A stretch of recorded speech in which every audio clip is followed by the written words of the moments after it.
What is going on, everybody? Merry Sniffmas. How's it going? How's it going? What's good, brother? Merry Christmas. Yeah. Merry Christmas, everybody. Merry Christmas. Happy holidays. Happy holidays. You know, not everyone celebrates Christmas, dude. You know what I'm saying? Oh, yeah, you're right. I forgot about happy that. holidays, everyone. You know, there's Kwanzaa, there's Hanukkah, there's some of the other ones. the other ones. Hey, you know what's interesting? Some people celebrated yesterday. Some people celebrate Christmas Eve. Oh, yeah. They open the present stuff on Christmas Eve. Didn't your family do that too? Yeah. Well, my family used to do that a lot when we were kids growing up. But I think nowadays we mostly do it on Christmas. Like because I heard that's a what thing. That's like a Hispanic thing. For I was gonna say like Christmas Eve. You would come, you would wait till midnight, and then you open up your gifts and stuff. Yeah. And my family does that like kind of a little bit. Mm-hmm. But yeah, we don't do it as much as like when we were little. It's like everyone would come. For the new kids, like the new young, they might do like family, a little bit, but not as much. They usually do it the usual the way. morning Christmas day. Yeah. And then everyone will come. Are you gonna do it that way? Yeah. Yeah, me too. Oh, when I grow up, or with my kids? Yeah. When you grow up. I mean, when my kids are growing up. Well, I will be growing up. Yeah. Nah, I think I'm gonna do the original Hispanic way. Yeah. Wait till midnight. Really? Everyone opens their gifts. So you gonna keep that? But it's just because that feeling is just so like. You think that's better? Bro, it just hits. Yeah? It just hits so hard. That's so interesting. I think it's because you grew up with that, so that's your version of Christmas. But I think, like, to me, it's like that morning hits, bro. Like, you wake up in the morning, you know, you feel me, your family's knocking on your door, your brother, your sister, somebody's like, you know, we're about to go open gifts. And everybody runs downstairs. I just think the midnight one just hits so hard because it's like, you usually don't stay up that late, and like your parents are allowing you to. Yeah, you know, your dad's over there is getting drunk. Yeah. Your mom's over there gossiping with your aunts. So no one's really watching you and your cousins. So you're running around at someone's house, being bad as probably running around, eating all types of sweets and you know what I mean, eating all types of foods and stuff, drinking hella soda late at night, and then. That midnight, they have like a countdown. Yep. And that midnight comes and everyone just goes crazy for their presents. You know what I'm saying? So nah, facts. But, brother, speaking of gifts, man, let's get into it. For all the people that watch our podcast for the past couple of years, you know we got to do the Every gifts. year, baby. You feel me? So, bro, I got something for you. I don't know. Actually, who do you want to go first? Rochambeau for it? Well, I think last year I went first. No, last year I went first. No. Last year you did go first. Yeah, you did open your present first. Yeah. So I think it's only right that I get to open my present last year? first. Did I open my present first? Yes, because you got made fun of me because mine was in a bag. Oh, it was. Okay, that's yeah. Right. So you're gonna open mine first? So I'm opening your gift. All right, fine. Wait. Let's just Rochambeau. Let's Rochambeau because I don't remember. All right, ready? Wait. Okay, yeah. 1, 2. Okay, we're doing the 1, 2, 3, go. So it's like Rochambeau, go. Okay, ready? Okay, yeah. Rochambeau. Ooh, so you win. Yeah, so that means. So you get to open your gift first. Yeah, all right. All right, so go ahead. All right, look, this year, I came prepared. I came ready. He wrapped it this year, y'all. I learned. I fucking wrapped it this year, all right? He learned this year. All by myself, guys, all right? Hey, and I want you guys to answer this question for me, too, because we were arguing earlier. Whose looks better? Whose wrap looks better, be honest. So okay, so Mike, show them good. Look, so this is the front, you know what I'm saying? Yeah, show them sides. Here's the back of it, you know what I'm saying? You know what I'm saying? Pretty solid, right? I did pretty good. Okay. I did pretty good. Here you go. You go ahead and open that up. And I'll show mine after y'all. And then y'all can compare. Go ahead and open that one up. All right, let's see what we got here, huh? Let's see. Yeah, really go at it, man. Oh, so the box is just like a random shoe box that my girlfriend had at the house. That's hella smart. So, you shouldn't have told me, bro. Yeah, just ignore that. Well, they're like boots. They're for like boots and shit. That would have been hilarious. I got Uggs. Yeah. Hey, y'all, Mike got me Dream Pairs. I don't even know what brand that is, to be honest. I know. There's some girl in our comments that's going to know. Like, oh, my God, I love Dream Pairs. I love Dream Pair. Yeah, I don't know. All right, y'all, let's see what Mikey did, huh? Uh-oh. Let's take a look. Did I do my big one this year? Let's see, Mike did his big one, y'all. Hold on. You just open it. Oh, I did, actually. Yeah, there you go. From over the garden wall. This is cold. So, bro, I think you could open. I don't know if that's a Funko. I don't know what that is, but I think you could open that up too, though. Yeah? Yeah, you can open it too. Yeah, open it. Bro, this is actually cold. Nigga. Yeah, because I knew you fucked it over in the garden wall. I couldn't find the other guy.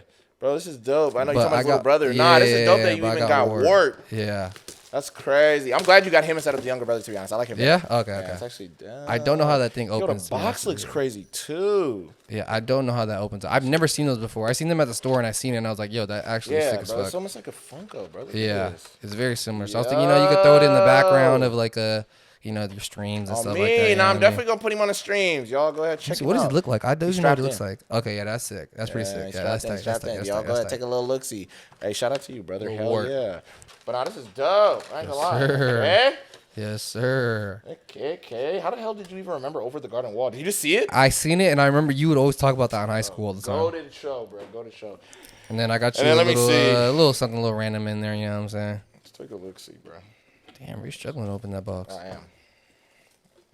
You know, cause it's the finales coming up. You know what I'm saying? Ain't no way. How to get you a little. You know what I'm saying? Hey, you got me a little strange thing. A piece of change. Stranger things, you feel me? Hell yeah, this is dope. Yes, sirski. Shout out to you. Yes, sirski. Hell yeah. Uh-oh. The antlers. All right, so I'm going to give you a hint. Remember I got you a bong? Yeah, I do remember you giving me a bong, yeah. All right, Mike, I know you don't. That was a long time ago. That was like 2 years ago. That was like our first Christmas episode, I think. Let me see. All right, bro. I know you don't smoke no more, brother. But that's my give me something smoke related? That's my hint. No. All right, but y'all look at his wrapping paper compared to mine. Yeah, go ahead, compare it. Go ahead, Mike. So show them. Go ahead, show it. No, stop doing that. Stop doing it. No, you see what you're doing? Y'all, you see how he's trying to be biased? Just, y'all, look at the finish. You feel me? I do like your wrapping paper more than mine, though. You feel me? Go ahead. So go ahead. Open it up. Can't even get my fingers in. Take a little look-see. That's the point, bro. It's sealed. All right. Let's see. You know what you're good at better than me, though, at wrapping? What? Mine has like that. I don't know how to hide that little flap. Oh, I know. On the sides? You know how to hide that flap. I don't know how to do that. Yeah. So in that sense, you know, you're a little bit more skilled. Come on, man. Was this from Amazon, or did you wrap this yourself too? I wrapped it myself. Oh, let's see what this is. No way, you got me Stranger Things too. No. What is this? Satan? What the fuck? Oh, it's from South Park. Yo, that's actually dope. That's tight shit. That's tight. Satan. You feel me? Yeah, I love South Park. And I just thought that was pretty funny. I just thought it was stupid. Mike Tyson. Merry Christmas. Yeah, tight shit. You feel me?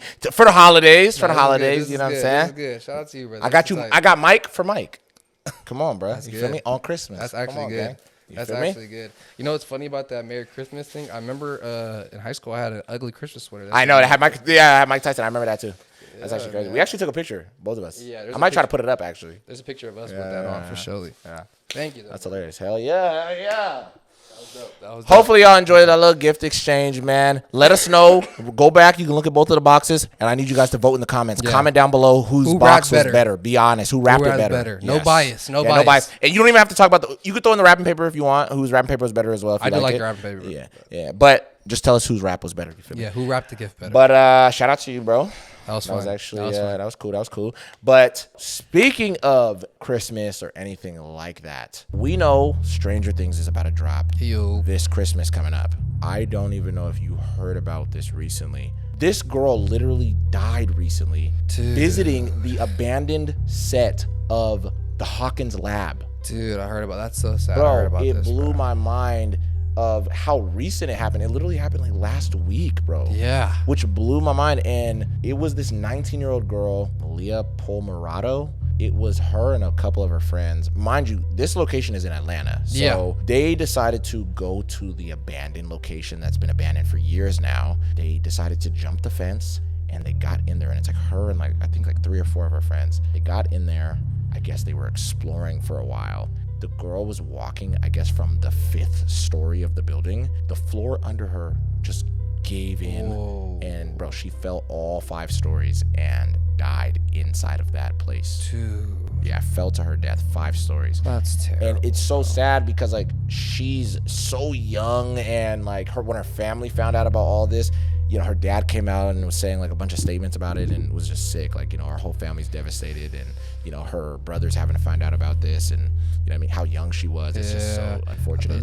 The saddest thing to me is, now she won't be able to see how the show ends. I was literally going to say that, That's bro. That's sad, the saddest part, bro. Is that, she passed a week before the dropping of the show, pretty much. Before the almost the finale. Yeah, part 2 of the you feel what I'm saying? That's so sad. That bro. was the worst part about it. It's like she won't even know how the show ends. And she was such a fan that she wanted to go and look at the location, bro. And she went and broke crazy. in. Yeah, that's so sad. Yeah. That's so sad. Because I heard that out there, and like they have like a bunch of the locations for where they film the Stranger Things stuff. Yeah. So yeah, when I found out that she like passed away, yes, bro, trying to explore the abandoned sets. So that's so sad. You feel what I'm saying? And it's so eerie, a little bit of like, oh my god, you know what I mean? Like you passed away there. Yeah.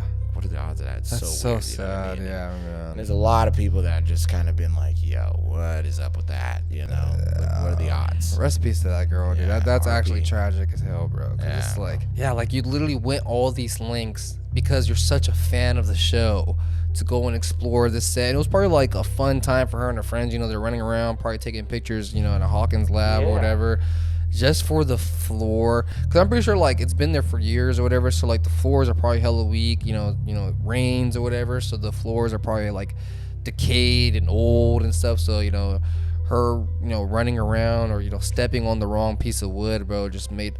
Like, dude, that's so tragic, bro. Like, what are the odds of that happening for us? No, seriously. So all the kids started to basically freak out when they, saw that she fell.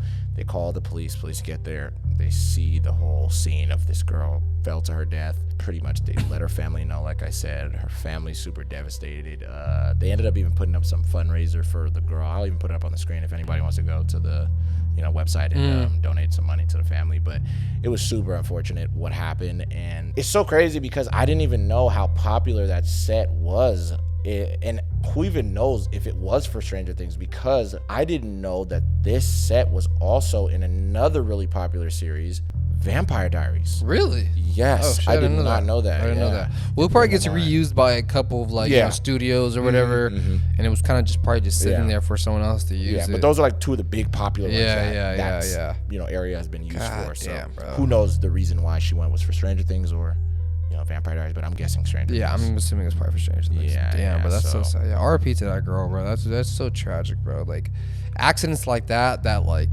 There's no way you could predict something like that happening. Yeah. You know what I mean? Like, every kid goes into some abandoned building probably. At least once. You know what I'm saying? And runs around with their friends or whatever. Yeah. And it's like, you're not going to think that the floor is going to cave in on me. Yeah. You know what I'm saying? And I'm going to fall to my death. Bro, 5 stories, dog.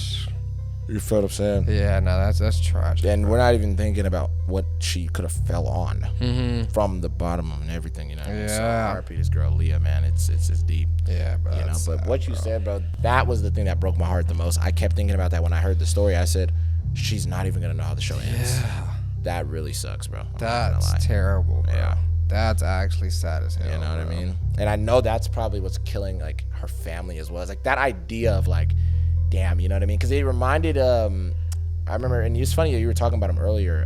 That nigga, what's the bro's name again? Is it Etika? Yeah, Etika.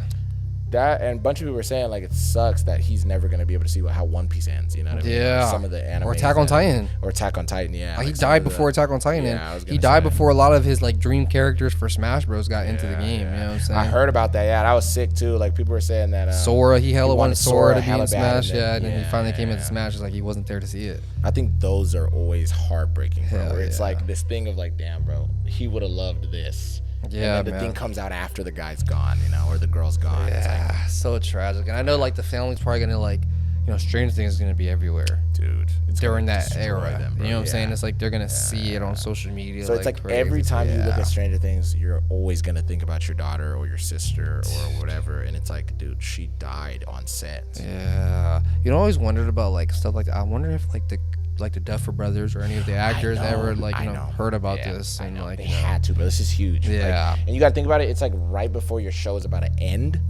dude. These guys, they know, and I think even to be honest, bro, I'm calling it now. I think the Duffers might even tweak something towards the end, and they might put like in loving memory. That would be dope. I think they might. No, that would be dope. I'm calling it right now. I think so because to be honest, I think this is the Duffer Brothers' first tragedy that's connected to their show. Yeah. Because like think about it, we could hear all these other stories of like, movies, like, this guy shot up a movie theater for The Dark Knight premiere or whatever the case may be. Like, we have all these stories of something bad happening connected to a character or a franchise or whatever the case may be. This is Stranger Things' first thing. Yeah. I think they are definitely going to do something for this girl, Leah, man. So I think so. I shout out to the Duffer Brothers. I fuck with them, everything they got going over there. I really think they're going to do it. Yeah, I hope they do. That would be really cool if at the end of the series, it's like, even if they did it like at the series finale, yeah, like at the end, it that's says, what like, I mean. You know, loving memory of, you know, of the girl's name. Yeah, that's so sad, bro. But speaking of tragedies that happen, this boy was tortured on Christmas Day by his sister and her boyfriend because they thought that he was practicing witchcraft. And this happened in London in 2010. And the kid's name was Christy Bamu, and he was only 15 years old at the time. He was coming from Paris, where he lives at, and he was visiting his sister in London. And he went with a couple of his other siblings, I think like 2 or 3 of his siblings. I don't know why his sister thought this, but literally while he was there for Christmas, his sister and her boyfriend had the feeling that he was practicing witchcraft. They called it kindoki, which pretty much means like witchcraft in their culture.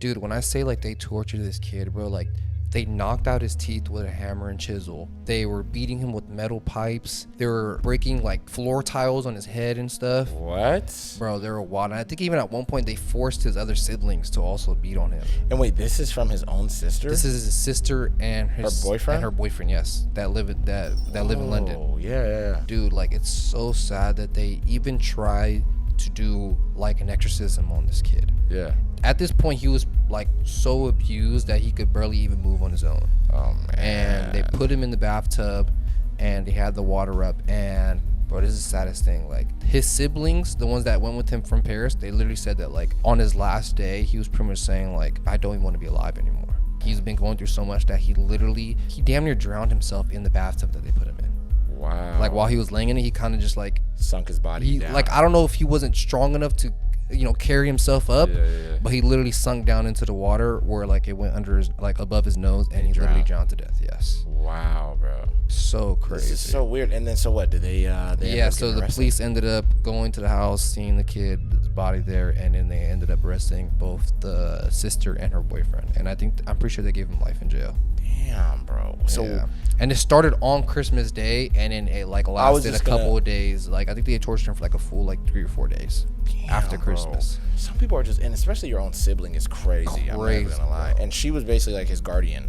Yes. That's insane. Because they went there to go visit her for Christmas. Or for Box Day, whatever they call it in London. So she was responsible for him. Yes. Oh, so, okay. This is a vacation type of thing. Yes. I'm visiting so my the sister, siblings all went to go visit their older sister in London. And then we were supposed to go back home. Yes. So how did this get exposed? Yeah, so the way this all got uncovered, pretty much the kid Christy's parents, because they were supposed to come like later on for the trip, but you know, they were busy with work or something like that. So they were like calling ahead of time to, you know, see how things were going. And the boyfriend or the husband was pretty much telling, like he literally told their parents, like, your son is involved with witchcraft, and if you don't come get him, like I'm gonna kill him. He said that? He said that to like this kid's parents. And was he still alive at this point? The kid was still alive, yes, at this point. Wow. And at first, like, the parents didn't believe, like, what the fuck? Like, what are you talking about? You know what I mean? Like, that's something so crazy to say. Yeah. They kept calling, and then no one was answering them. So then they ended up coming, like, 2 days earlier. And by the time they came, Christy was already dead in the bathroom. Wow, bro. So then they ended up calling the police. The police came and, you know, ended up arresting these people, Wow, and they're cooked. They got they got life in jail, both of them. Okay, I was about to say.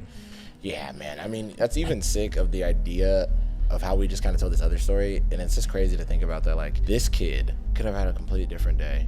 You know what I mean? Because it's like it happened on Christmas too. Yeah, that's so unfortunate. Well, it started on Christmas. He was tortured for days. But you get what I'm after. saying? Yeah. That's when it happened, though. Christmas Day is Christmas Day, so it's like other kids your age are opening gifts. They're opening, you know, stuff for football, and their mom got them football cleats, and this other kid over here got his new game system, and this over here, and then what you got for Christmas was torture. Man. Imagine that, bro. And you're sitting, and I know that kid's probably sitting in that tub, like, bro, I'm done. Yeah. Like, to tell you the truth, I don't think he didn't have as much strength. Because I'm not gonna lie, bro. If we want to live in a situation, my nigga, we're gonna fight, bro. Yeah, because they were stabbing him, like they were, bro. They was done. wilding, bro. He was done, bro. It was wild. And the crazy thing is, like, they first accused him and I think his sister of witchcraft, but then he kind of like took it all on his own. That's even sadder, bro. So he was protecting his sister. Yeah. That breaks my heart. So tragic, bro. And it's like, this is happening to you from your own sister and your brother-in-law, pretty much. And wait, so this happened to him while all his siblings were there? Yes, they were all there. At some point, like I said, like they forced his siblings to also beat on him. Oh. Yeah. Nigga, I did not hear that. I'm not gonna lie. Yeah, bro. What? So at one point, like they said in court that like they forced his own siblings to do stuff to him also. Dude, that's so weird. So crazy, bro. To do that to your own little brother. You, no, I was gonna say, and then the idea of that, of like, that is so traumatizing for all the kids involved as well, because it's like, I have no choice pretty much. So they're telling me to hit him or, you know, poke him with this or whatever the hell it is. And it's like, nigga, I don't want to. Yeah, you have to do it. But you have to, or else, nigga, we're gonna poke you. Yeah. Or we're gonna hit you, or we're gonna do whatever to you. Literally. Yeah, that is such a weird position to be put in, especially as a child. You know what I mean? Because it's very like, you ever see those videos? It'll be like Al Qaeda or something like that, and they got somebody captured, and it's like, you know, like you ever see the movie Brothers with Tobey Maguire and and they'll have Jake like Gyllenhaal. little kids like. It's like, and not even that. I'm talking about like that's so grown up that it's like they made these kids do that, where you'll see people that get kidnapped by another, you know what I'm saying, like on some military shit, some war shit. They'll go and kidnap a guy and his boy and be like, all right, they'll throw a hammer between them. Yeah, make them fight each other. One of y'all niggas, somebody kill each other. Yeah. And the nigga who wins, you gotta go home. That's so insane. They'll do shit like that, and it's like, what are you doing, bro? Yeah. Like, y'all are just trying to set up this game, like, you feel me? And then they recorded it in that video, psychotic, in that bro. movie. It's psychotic, bro. That's insane. So it's like, what the fuck was wrong with these people, bro? Or this girl and her. And then what always surprises me is why in these stories the other motherfucker is never sentient. They never have a brain of their own. Like, I've never heard a story where you told me or I told you where it's like the dad of this person and then the stepmom is like, yeah, no, we shouldn't do this, and they call the police. Or the boyfriend is like, nah, we gotta call the police. It's never that. They're always just like, sweet, let's do it. Let's beat the shit out of them. Or let's do it. Let's abuse them. This is like your own, because I'm pretty sure it was the girl's boyfriend. Yeah. That was kind of like pushing the main one. So it's like, that's even worse. So it's like, why aren't you as, like, this is your little brother and you're doing this shit to him. Like, why don't you ever step in and be like, you're crazy. Like, my brother's not practicing witchcraft. The hell are you talking about? The fact that they both believe that shit to that degree, that she was willing to attack and hurt her brother and pretty much kill him, is insane, bro. I'm not gonna lie. The psychosis was so strong in that bitch. It's crazy, bro. To tell you the truth. Whenever I hear stories about this, like, you know, these crimes happening on Christmas, bro, it's like, I always feel like, man, that sucks so much. I know. Because, like, this is always gonna be a reminder. To your family of what on happened Christmas. on Christmas. Yeah. So now, and you know what also sucks? Now Christmas isn't just about gifts. It's also the anniversary of our son or our brother's death. Yeah. That's so the saddest part about some things in life, is that, like, it's almost ironic that something so morbid can happen on such a happy day. Yeah, I think I remember you telling me one. I think it happened I think you told me last year or the year before that, where the guy who dressed up as Santa. Oh yeah. And then went to his ex's house and like shot up the massacred whole family, in there. Killed everybody, bro.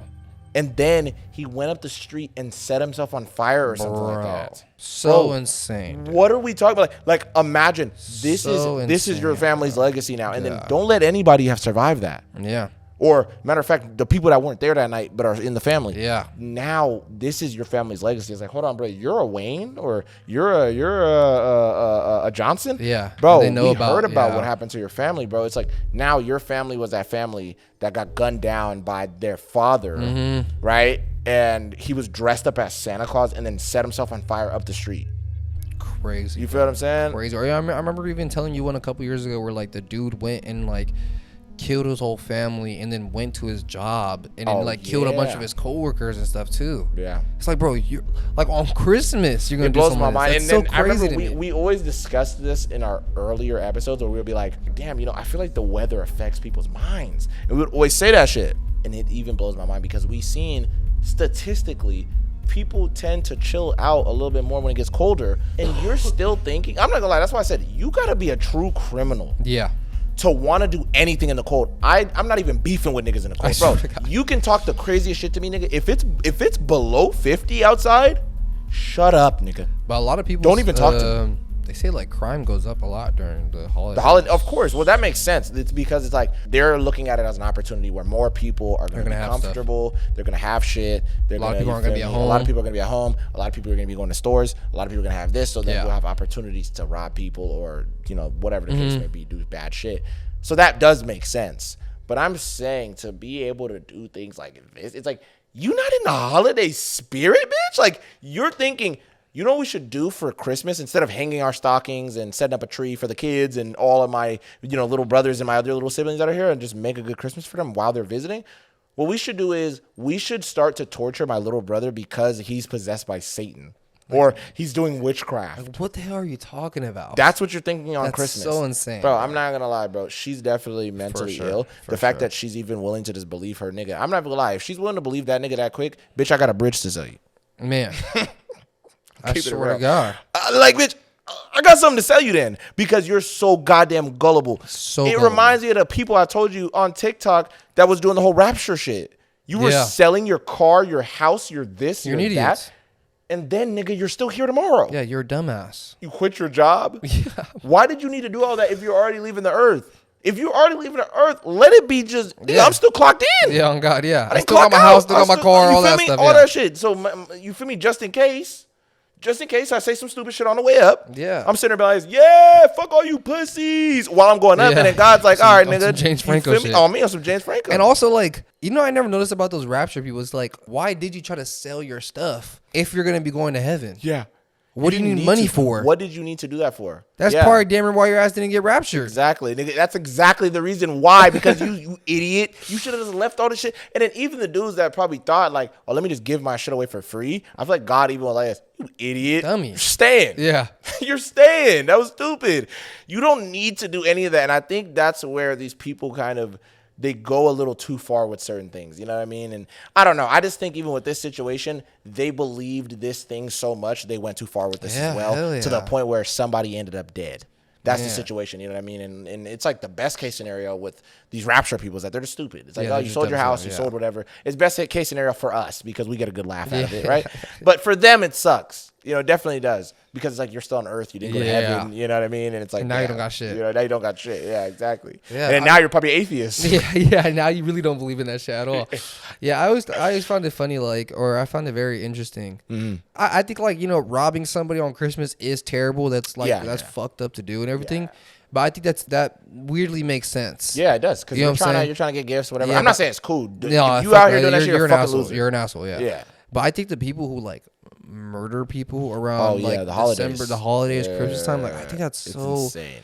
That's so terrible. I seen one recently, and this is not even my story, just something I seen recently. And this happened in Stockton actually too. It happened in the year 2000, and it was this girl. I forgot what her name was, but she was literally buying. It happened the day before Christmas, or 2 days before Christmas. I think on the 23rd or something like that. Her parents literally hear her screaming outside the house. In the front yard? In the front yard, screaming for help. They run outside, and they seen that she had been stabbed or shot or something. I think she got shot, and she's literally sitting on the front yard, bleeding out to death. Her car is literally filled with presents for her 4-year-old daughter. So the person who killed her didn't even want to rob her for her shit. So just wanted to murder. They just wanted to kill her. And till this day, they never found the guy who did it or the person who did it. Bro, that is so unfortunate. So crazy. And just the idea of how you said, she literally got back from Christmas shopping. Yeah, I'm already knowing. She just got back. Nigga, she came out the car, bro, hit her right there. Yes. Type shit. She didn't even go inside yet. Yes. That's insane. I'm not gonna lie, and I think that is the most heartbreaking thing. Is that and honestly, let me not say heartbreaking, but just scary in general. Is that I think that is the scariest thing about being human. Is that there are other human beings that don't think like you at all.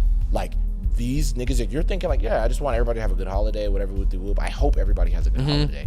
There's some niggas that don't care about none of that. They're just nigga, sociopaths. My life is shit right now. I just want to kill somebody. Yeah. Did you even see that video? And it reminds me, I think this was last week I don't remember where this was, but the guy, he was in the middle of the street. Nobody was doing anything. He's throwing these canteens of smoke bombs in the street. And he has throwing knives and shit, right? Throwing knives, nigga, and he has hella weapons, and he's rolling out his thing. He has a whole fucking arsenal. I seen this of weapons, nigga. He has a whole thing, bro. And no one's trying to stop him or yelling. Yeah, you just see him throwing the shit, and it starts getting hella smoky, and you just see him pull out this huge fucking hunting knife. He starts walking up and just starts slashing at people in the street. And he was really hitting people. He was hitting people. Whoa. He started slashing at, and I was so confused. Why is nobody walking away from him? Bro, he just walks up, you see him walking, And people are just walking up the street like it's normal. It's not chaos. People aren't running around. I was like, are we NPCs? What the hell is going on? That's insane, and he started stabbing people. This just happened. I'm going to put the video up, bro. Dude, this just happened. I seen the videos of him throwing the gas canister. Yes, you didn't see the ending. Actually, yeah, like, I seen it already. That's probably why they didn't put the full video. He started stabbing people. He's cutting people. And I think eventually the police ended up getting the guy, or somebody stopped him in the street, civilians. But, bro, how did he get that far? And on top of that, what is this guy up to? Why? That's what I'm trying to say. And it's like around the holidays. This happened like last week. I think those are so, like, that's what I'm saying. Like, people who do stuff like that during the holidays, it's like, you're a different type of evil. No, literally. Especially when it's people that are younger. I always go, my nigga, you still get gifts on Christmas probably. Yeah, you know like it's like a teenager who did some messed or up a preteen or a child or whatever, like anything in adolescence. If you're out here doing this shit, like it already confuses me of adults. But my nigga, you still believe in Santa Claus? Why did you kill somebody on Christmas? Yeah. Why did you attack your brother on Christmas and do this for a toy? Like even those type of stories, you'll hear like this kid killed his sibling because he got a better toy for Christmas or something. It's like, bro, why did your mind go there? You still got a gift. I'm so confused. You know what I'm saying? But even speaking of people that are younger doing crimes that are idiotic, bro, this just happened literally last week. And I don't know how these kids can still have this mindset. Like I said, during the holiday, this was literally a couple days ago. This teenager ended up killing another classmate over a vape. Like the disposable ones? Yeah, a vape pen, yes, bro. One of the disposable vapes. Way. Just killed another kid over this. So this just happened in Texas, actually. It was this 18-year-old kid actually named Andre Matthews who sold the vape to this other kid named Andrew Meismer. They had a situation where this older kid sold Andrew the puff. So this isn't like a weed vape. It's like it's like just the nicotine one. Okay. It's a nicotine vape. So this kid Andre sells it to him at school. Apparently, the kid Andrew didn't give him the money yet. And it's been, I guess, a couple days. So he almost was like, I'll give you the money back type of thing. Yeah. So the kid Andre let him have it. And I guess this one day at school, he started pressing him about it. Like, bro, I'm going to need my money. They're going back and forth. This kid Andre ends up like checking his pockets. He just starts like randomly checking his pockets. This kid Andrew was like, bro, what the hell are you doing? Like, checking on me, like checking my pockets and stuff. He sees that this kid Andrew has like a pair of scissors in his like waistband or something that he just had, but he doesn't find any of the money. Yeah. So he takes the scissors away from him, puts it like in his own pocket. They end up getting into a scuffle. Like they start fighting right then and there because he was like, bro, you're not going to touch me like that. They start fighting. They end up going into this like science lab, and that's where the fight led. And there is video footage of this during the school. Yeah. The kid gets on top of him. This kid Andre gets on top of him, and he pulls those scissors out of his pants and he starts stabbing him directly in the face with the scissors, bro. He gets him in his eye, in his face, and you see it on the video, bro. And then you see after the kid gets off him, you see his face. He's just sitting on the floor screaming, bro. And he literally killed that kid by stabbing him. He stabbed him a bunch of times, but the ones in his face were insane. And somebody that worked at the school, I'm pretty sure, went into the classroom. They heard the whole commotion and saw the scene of this kid bleeding out on the floor, and this other kid was on top of him with scissors. So eventually, authorities get called and they bring the EMTs and everything.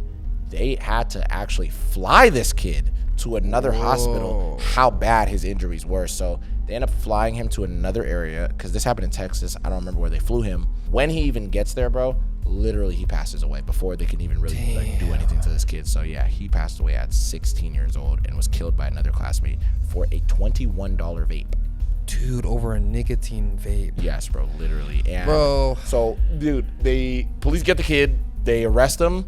And mind you, he's 18, so he's cooked. They put the whole power of the law down on him, and especially Texas. And you're also selling things to an underage kid in school. Wow. So it's all of these things. They have such a good case on this kid. So they end up taking him to court, and it looks like he's getting life because it's so fresh. They're still kind of going through the process, but they arrested him, and he now is in jail, and his bail is $30 million. Or like, I think, it's somewhere between that. I could be wrong. It's like, I think 3 to 30. Yeah, I know it's a huge range, but it was somewhere in the super millions. In the millions is 1 million alone. I was going to say, he's not paying that. He's donezo. Yeah, he's He is donezo. Yeah, he's never getting Dude, that's what I'm saying, bro. Like, he's young. What is up with it? And this is what I mean of the shit I was just saying. what is up? You just did this for nothing to somebody that you're both young, bro. And then on top of that, you're in high school. And then on top of that, it's around the holidays. Christmas is next week. They did it right before they went on school break. It's like, bro, I think it happened the Friday before they go on school break. Yeah. Dude, that's so, and it's also like, bro, you did this for a nicotine vape? $21, bro. For $21, you could get that. Yeah. Later. Maybe he was going to give you the money after Christmas or something. Obscure number too, $21. So it's well, because he probably bought it for $20 and was like, I gotta get my profit. Yeah, he was like, so he sold it for $21, like an idiot. I need the tax. Dude, this is what I mean. Like, bro, I think it's way too easy for kids nowadays to get this access to all this stuff. No, seriously, because it's even funnier. I'm gonna bring up another story that kind of plays into this, but we used to do this a lot growing up, and it was too easy. How many times when we were in high school? I'm gonna be honest. I'm gonna expose this. Let's keep it real. I'm pretty sure some other people in the comments know too. Bro, in high school, how many times did we do shit like this? Hey, bro, homeless nigga. Hey, bro, grown nigga. Hey, bro, yeah, I'm 14. I'm 15. I'm 16. Whatever age. I'm 15. Hey, bro, you think you can give me a wood? Yeah, some swishers, some woods or something. Or even, can you go buy me some beer? I was gonna say, could you think you go get us a pack of beer? You feel me? A little case, bro. How many dudes would do it? And there's a lot of grown niggas that'll do it. They're like, all right, but these little kids trying to get, you feel me? They're trying to get fucked up, whatever. Yeah.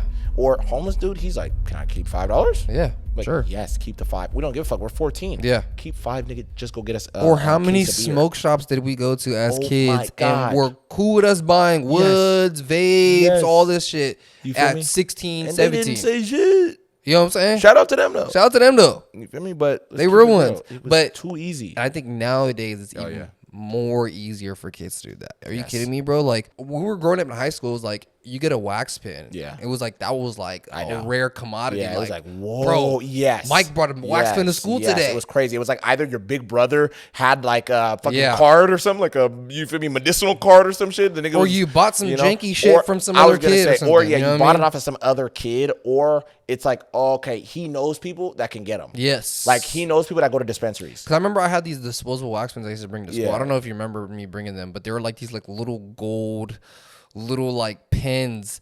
And I used to get them from my coworker. And for a minute Wait, when you worked at the restaurant? When I worked at the restaurant, yeah. I got them from my coworker. Yeah. And for a minute, I was selling them at school. Really? Yeah, I don't think this nigga just dropped some lore. I'd never heard about this nigga. But they almost look like little gold whistles. You were selling them at school.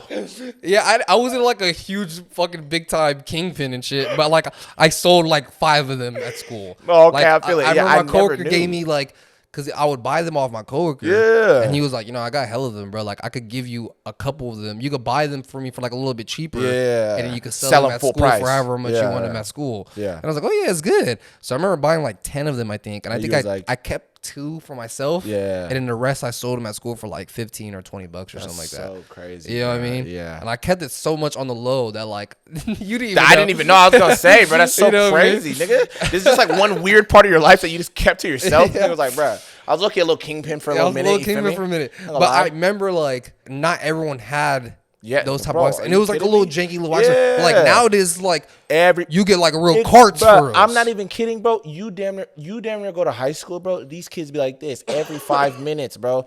Mrs. Malcolby, can I use the bathroom, please? Yeah. That little nigga's gonna come back in the class. Chilling. Give it to his homie. Miss Malcolby, can I use the bathroom, please? That nigga come back the same way. She's like, why does everybody come back so tired? Literally. You know what I'm saying? It's like that episode from Family Guy where what's it? Like, smoke break. Yep. Literally that. Any reason. Y'all need milk? And I just think, I think like nowadays it's like that is so much easier. Even like little nicotine vapes. It's like when we were growing up in high school, I know this make us old as fuck. We're super tiny. But it was like it was the beginning, bro. No, it was we like are the guinea pigs. It was like maybe it was Jules. Yes, it was the skinny little box ones that they used to have. Those little square ones. Yes. Or it was Jules, or it was a big ass mod that you gotta build yourself and shit. Rig the motherfucker up. You know what I'm saying? With cotton and springs and all this shit. You know what I'm saying? Bro. And I never wanted to do that shit. I seen all the homies would use it. You had to get the little, you had to juice it and stuff. You know, so you had to do so much extra shit that like you're like exactly you're like I don't even want to do that. Yes, bro. But I didn't even use it. How much? I think nowadays it's like I think it's built for you. It's already all right here. All in one thing. They got a time on it. It got time. You could play little Apple games. I swear to God, bro. They're trying to get the kids. I'm telling you. Charge it. You could charge it and shit. Charge it, bro. The homie told me the other day. Yeah. He said I could literally call you on this. Yeah. Like, no, it's gonna get crazy when I'm sitting here like this. I'm over here FaceTiming like, nah, real shit. Nah, yeah, I'm already knowing, bro. Every 5 minutes we sitting there like that. You could literally be like, fuck, bro, I lost my vape. Yeah. Hold on, let me call it real quick. Yeah. What the fuck, and bro? I call it with my phone? Yes.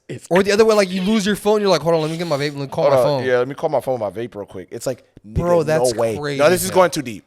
That's like crazy as hell. You almost have to pay for a new cellular line now for your vape. So this is insane, bro. I was gonna say you damn near got a vape bill now, bro, with your phone bill. Dude, that's so crazy. Blew my mind, bro. That's crazy. As I said, like nowadays, I think this shit's way more accessible. Way more accessible. The fact that this kid did this is mind blowing to me. Yeah, and I don't know how it is in other states, but for sure California, bro. This just gotta be so easy, easy out here. And I'm gonna be honest, I don't know how it is out there in Texas with weed and I don't think it's legal. Nicotine, but I think nicotine it's because like here you got to be 21 to get all that shit. I think in Texas it's still 18 years old. I don't think they hit the 21. Oh, so they're not doing nothing for that. It's just the killing, pretty much. Yeah, because he sold the vape. Oh, but he sold it to an underage kid who's 19. Yeah, 16, so I think he was probably able to go buy it himself at the store. Yeah. But then him selling it and him killing the kid. So that's what I'm saying. I think this kid was probably like. He was really doing it. Like he was one of those dudes. Like, when we was in high school, we had like I'm not gonna put the homie's name out there, but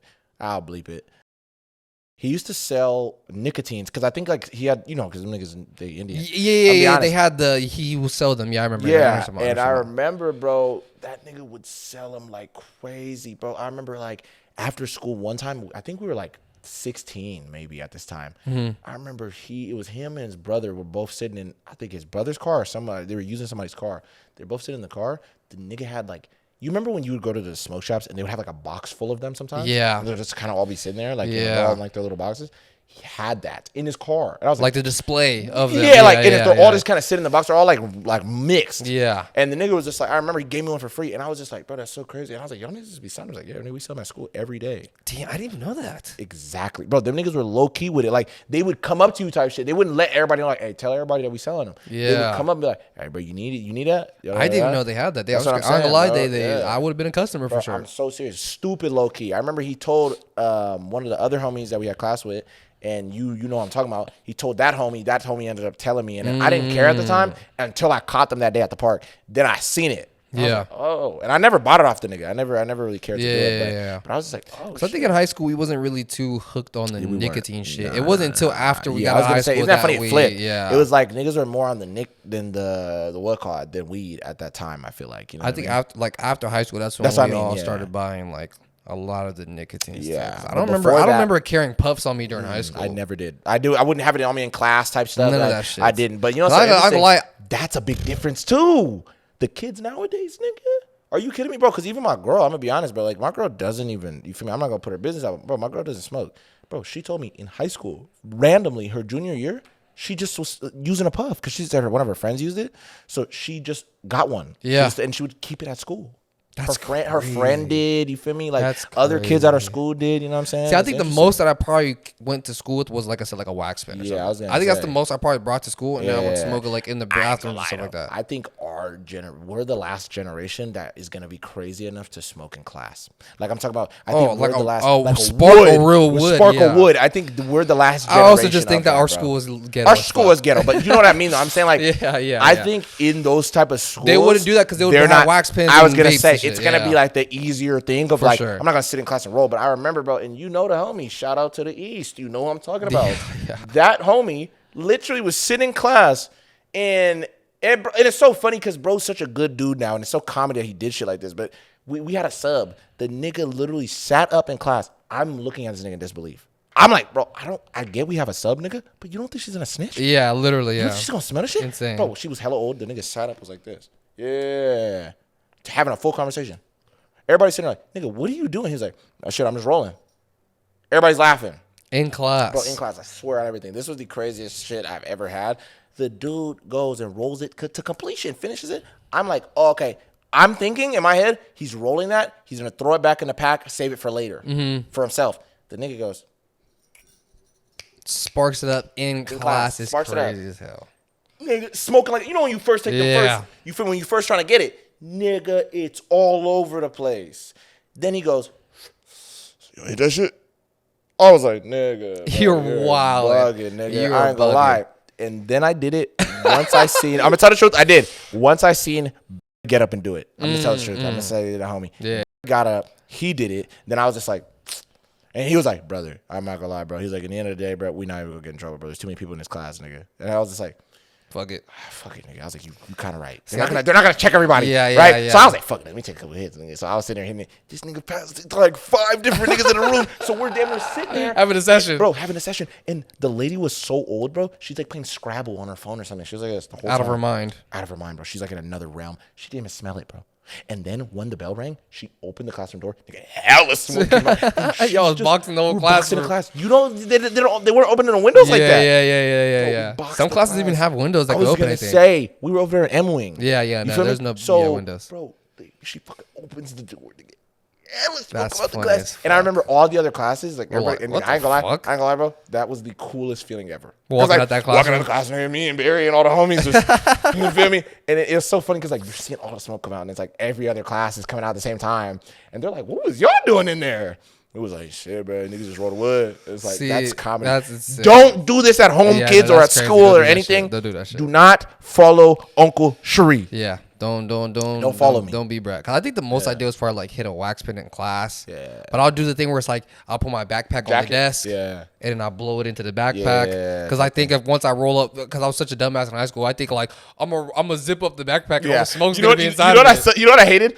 I remember I thought that was smart. The smoke starts seeping out the fucking bag. You're fucking idiot. Yeah. Like I'm thinking this shit's airlocked. Yeah, I'm like, nigga, this is foolproof. It's airtight, nigga. It's like a space bag, nigga. I'm sitting there thinking it's sweet. Or even do this like trying to like. I was already gonna say, hey, this motherfucker start flying out your jacket. I remember doing that in school, bro. Nigga, I think I even got in trouble once for that, but I forgot what I said it was. I said it was like a.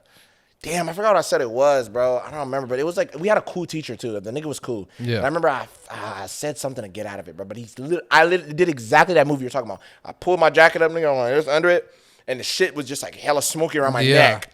You know what I mean? It's just hella fog around my neck. Ghost Rider and shit. Exactly, like a Ghost Rider and shit. I'm half transformation. You feel me? This nigga was like, what the fuck is going on? Idiots. You feel me? So, yeah, I don't know, man. But just to tie it back to what we were talking about with the story, all I'm saying is this is really freaking crazy. And you got to think about it. Back in the day, this is not happening. We're not going to have a story of some kid for something like this. I don't even know if kids were killing each other for cigarettes. Let's be honest. Maybe. I don't think so. But I doubt it. I don't think that was really a thing back then. But the fact that this kid felt the need to do something like this. I think nowadays kids are just like such like fiends for this shit. Like they're so like, I need my puff. I need this, that. And it's like. You think, let me ask you this. Do you think addiction is happening faster now? Fuck yes. You feel what I'm saying? Because and I'm talking about like kids are getting addicted to that stuff all the way like at fucking 3 or 4 years old. Like you don't think a kid scrolling through TikTok or through YouTube Shorts isn't addicting for this kid? What you mean. Okay, so you're saying there's the other levels of addiction, like screen time, devices. Yes, you know what I mean, yada yada. Okay, yeah, like that's adding that element as well. That is, I would say that's like a clear start for addiction. But what you're talking about, smoking and all that shit. Yeah, I think that's happening way younger. Yes, yeah, way younger than we were kids. Because like if you're going all the way back in the day, that's crazy. That's like that. Them little niggas are smoking since 3. Yeah, that's different. That's different. Because at 3 years old, they was already paying a mortgage. I'm talking about nowadays, like kids are getting into nicotine and not like tobacco. Nicotine and maybe like wax pens and weed and stuff. Yeah, bro. Because I think I remember like in high school when I would tell you guys like the first time I smoked was like I was 12 years old. Crazy. And you like a lot of people I told that to in high school would be like, what the fuck? So that's crazy. It's just crazy that I judged you, and then it's like I remember even telling other people, and I was like, damn, I guess I was young too, because I'm thinking, I was like, nigga, I'm 14. Yeah, it's normal.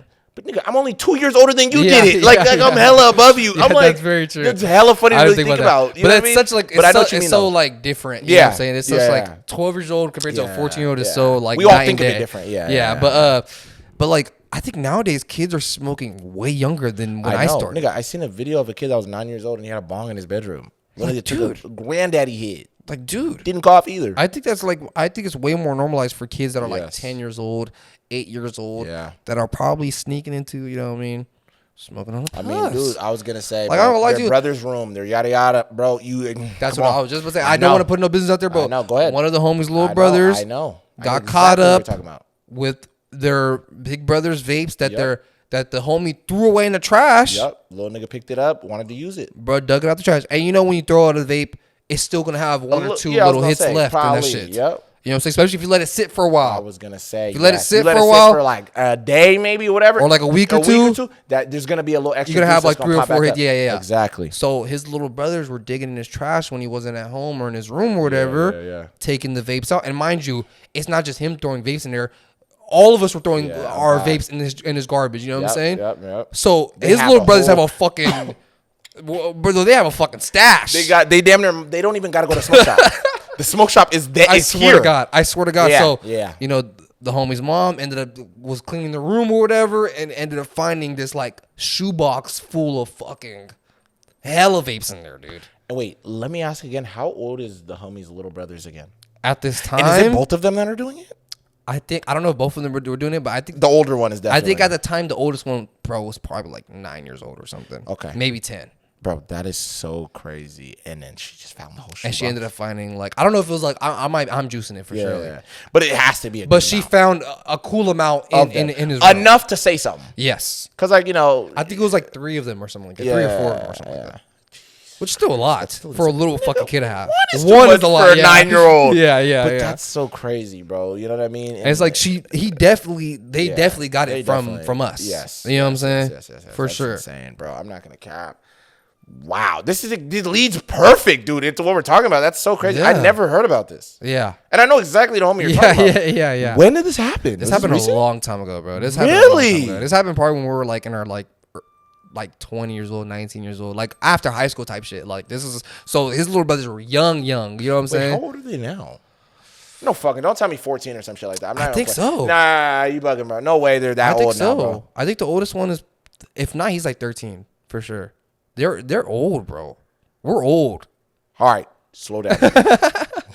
Really? They're old. They're about to like. I think they're about to get into high school soon. Wow. If not next year, the year after that, they're gonna for sure be in high school. I think. Bro, time is. But I think when they ended up when his mom caught them, they were still little kids. They were probably like maybe 10 years old, the oldest. I'm guessing maybe. I'm not. I don't know for sure. I don't remember because this was a while ago. Let me ask you, bro. How do you handle something like this? Like, how do you think you being a parent, you could avoid these things of your kid deciding to murder someone at school for a vape, or they're so addicted to something, or whatever? All of these type of negative things. I think what it is just being more connected to your kid and knowing more about your kids' personal lives. Because I think nowadays a lot of kids step on him. He's right there, Mike. I slapped him. Yeah, you got him. Good. Because I think nowadays a lot of kids are very disconnected from their parents. Yes. And I'm not gonna lie, like personally, like me too. Like the beginning of high school, I was like super close to my mom. Yep. Me and my mom would joke around all the time. You know, we were always. That's so crazy. We were very chummy with each other. Yes. And I'm gonna lie, like as soon as I started getting heavily into doing shit I wasn't supposed to do, like smoking and drinking with my friends. That disconnect started with my parents, with my mom. I'm already knowing. Like, you know what I'm saying? Trying to get personal, nigga. I'm already knowing. Like, me and my mom's relationship is so different now compared to what it was when I was at that age. When I was like, it was literally freshman, exactly sophomore year. Bro, me and my mom were stupid close. Exactly how you're saying. We would make so much jokes. Yeah, even ask all the homies. I would go to the store with my mom all the time and everything. You know what I mean? I would go out to eat with my mom all the time. Like, you know, go to like fucking McDonald's or some shit like that with my mom. It wouldn't be like weird or anything. Yeah, you but know? like once I started doing shit I wasn't supposed to be doing for real, the relationship shifted. The relationship for sure shifted. Like there were for sure a disconnect. And then like once my homie started being able to drive and shit, it's like I wasn't at home as much because my homies were picking me up all the time. And I think like nowadays with kids, it's like that disconnect probably starts a lot even earlier. Faster. Because it's like you'll think about it, bro. It's like there's even gonna be those kids that their situation is so bad. This little nigga might be driving at 13. Yeah. And then now you got a 13-year-old nigga that's driving. He probably got a car from who knows what. This little nigga pick you up every other day. You're not home. You're doing stupid shit with this little nigga. And you know what I mean? It's like now that starts younger, where it's like, nigga, compared to you being 15, it happening, or 16. Yeah. Now it's like 13, 12, whatever. These kids is going to pick up the little nigga quicker. Yeah. You know, hey, bro, let's go do this. Let's go do that. Get into some trouble, like I think that disconnect starts a lot younger now than when we were like high school or whatever. Yeah, bro. Because I think that's kind of the way you could stop that is like staying connected with your kid. Parents. Yeah. You know what I mean? As a parent, like trying to stay connected or try to stay at least kind of tapped into your kid's life as much as you can. Because obviously, regardless of what happened, your kid is not going to want to tell you everything about they're not going to want to be around you all the time. They're not going to. That's normal. But like the fact that you kind of like know at least like a cool amount. Yes. I was going to say, even like, even kind of building that type of relationship where they're comfortable doing it as well early. Because it's like, I'm not going to lie. And I think that's where like, even with, I'm not trying to make it personal, like I said, but even with my mom's situation, I think it changed because it became a thing of like, you're an outlaw. Exactly. You know what I'm saying? Yeah. Like that's what it became over like, okay, well, maybe I think if I would have just, continued to just kind of try to see certain things and understand or whatever, maybe it wouldn't have went the way it was where we just aren't talking as much and we don't really have the same type of, you know what I mean? Whatever. At that time. Yeah. So I for sure felt that same way. And it's like, and then like, I remember like smoking and shit like that. And like, my mom was like, she obviously didn't want me doing shit like that. But like, she wasn't like, tripping, you know what I mean? Like, you're going to get kicked out the house if I catch you with like, with that shit. But it's like, it was so like taboo for me to be doing shit like that like I kept that shit like a fat secret. You know what I'm saying? And obviously it's like I wasn't good at keeping secrets. I would come home smelling like crazy weed. My backpack would always smell like weed because I'll have weed in there and shit like that. You know what I'm saying? So it's like I wasn't good at keeping the secret. Yeah. But it's like I had this facade that I thought I did. Yeah. That I think I'm doing good. And I'm not. Yeah, I'm already not. And I think if my mom was kind of more on some like what's going on? Like I know, like you smell like weed all the fucking time. Yeah. I know you have weed in your backpack type shit. I think I would be like more open and more comfortable with shit like that. You know what I'm saying? But it's like I kind of put this on wall. Yeah. Like my mom really didn't give a fuck that I was smoking and shit, if I'm being real. Yeah. But it's like I thought that she would have cared. Yeah. You know what I'm saying? So you basically put that on her. Yeah. And I think because like my girl and her mom were like really close. And it's like in high school, like. Yeah, that's how my girl and her mom. Like my girl doesn't smoke, or she never smoked in high school or shit like that. But like her mom, my girl's mom, it seemed like she was kind of like really involved with like my girl's social life during high school and shit. Like my girl would go and tell like gossip to her mom. I was gonna say my girl still does it. You know what I'm saying? Yeah, my girl still does that shit to this day. So it's like they still have this like really close connection where it's like. I wasn't going to call my mom in high school and tell her about shit that we did. You know what I'm saying? Like, I would never. You know what's so crazy, bro? To this day, I wouldn't even tell my mom some shit like that. No, freshman year, I was close to my mom. Like yeah. Freshman year, nigga, I remember the homies would literally come over here and talk to my mom about relationship problems. All the homies. Yeah. You feel me? I don't even got to say their names, but you know what I'm saying? Bro, all of the homies that we was really posted with, they would come over here and talk to my mom. That's how close my mom was at that time. You feel me? And then after everything went down, nigga, bro, all that shit was out. All that shit was out. Because I remember like in high school telling my mom about like, certain things that would happen on the football team or tell her, about fights that would happen at my school and shit like that. Like I'll tell my mom all this shit. Yeah. And it's like, I don't know, it kind of became like a weird thing that like it kind of just like stopped cold turkey. Me telling her about, certain shit in my life. And it almost kind of became like a... like before I'll get into detail, Mom, how was school? I'll be, we did this today, and then Miss Mackleby made us do this, and then yada, yada, yada, right? Whatever, right? And then it just became like, oh, yeah, school's good. School is cool. Yeah. Took a test. It's always just that now. Yeah. Like, I don't know. It's always weird. Even whenever I talk to my mom nowadays, it's very, it's better for sure, now that I'm like an adult. But it's not the same as when you were. It will never be that relationship, because I think like, especially when you're a guy, I think naturally. I think that's normal, though. I was going to say, I think naturally your parents both are going to kind of treat you a little bit more, it's going to sound fucked up, but like a little colder, if that makes sense. And I think it kind of goes both ways in certain situations. Not everybody's, but I think in a lot of people's lives. They're going to treat their parents colder as well. Yeah. It's kind of like, because you got to think about it, bro. It's like, I think a lot of us kind of, we hold a certain level of resentment towards our parents of the idea that, it's like, we get it. This is your first time living too. But, some people will be like, nigga, you did a bad job. Yeah, I get what you mean. Or whatever the case may be. So then it's like, now you got this level of resentment towards your parent later on. Sometimes you might not even know that you have it. I was going to say, some people don't know. Deep in you. I think a lot of people don't even realize that. They'll say like, nah, I don't hate my dad or whatever. But it's like, bro, my nigga, you do sound like you hate your dad. If you really think about it, bro, it's like you have hatred for your father, bro. It's somehow. Like, or your mother or something. It's like, bro, you don't even know the guy, or you don't even know his story. And it's like, well, he left, though. It's like, but why?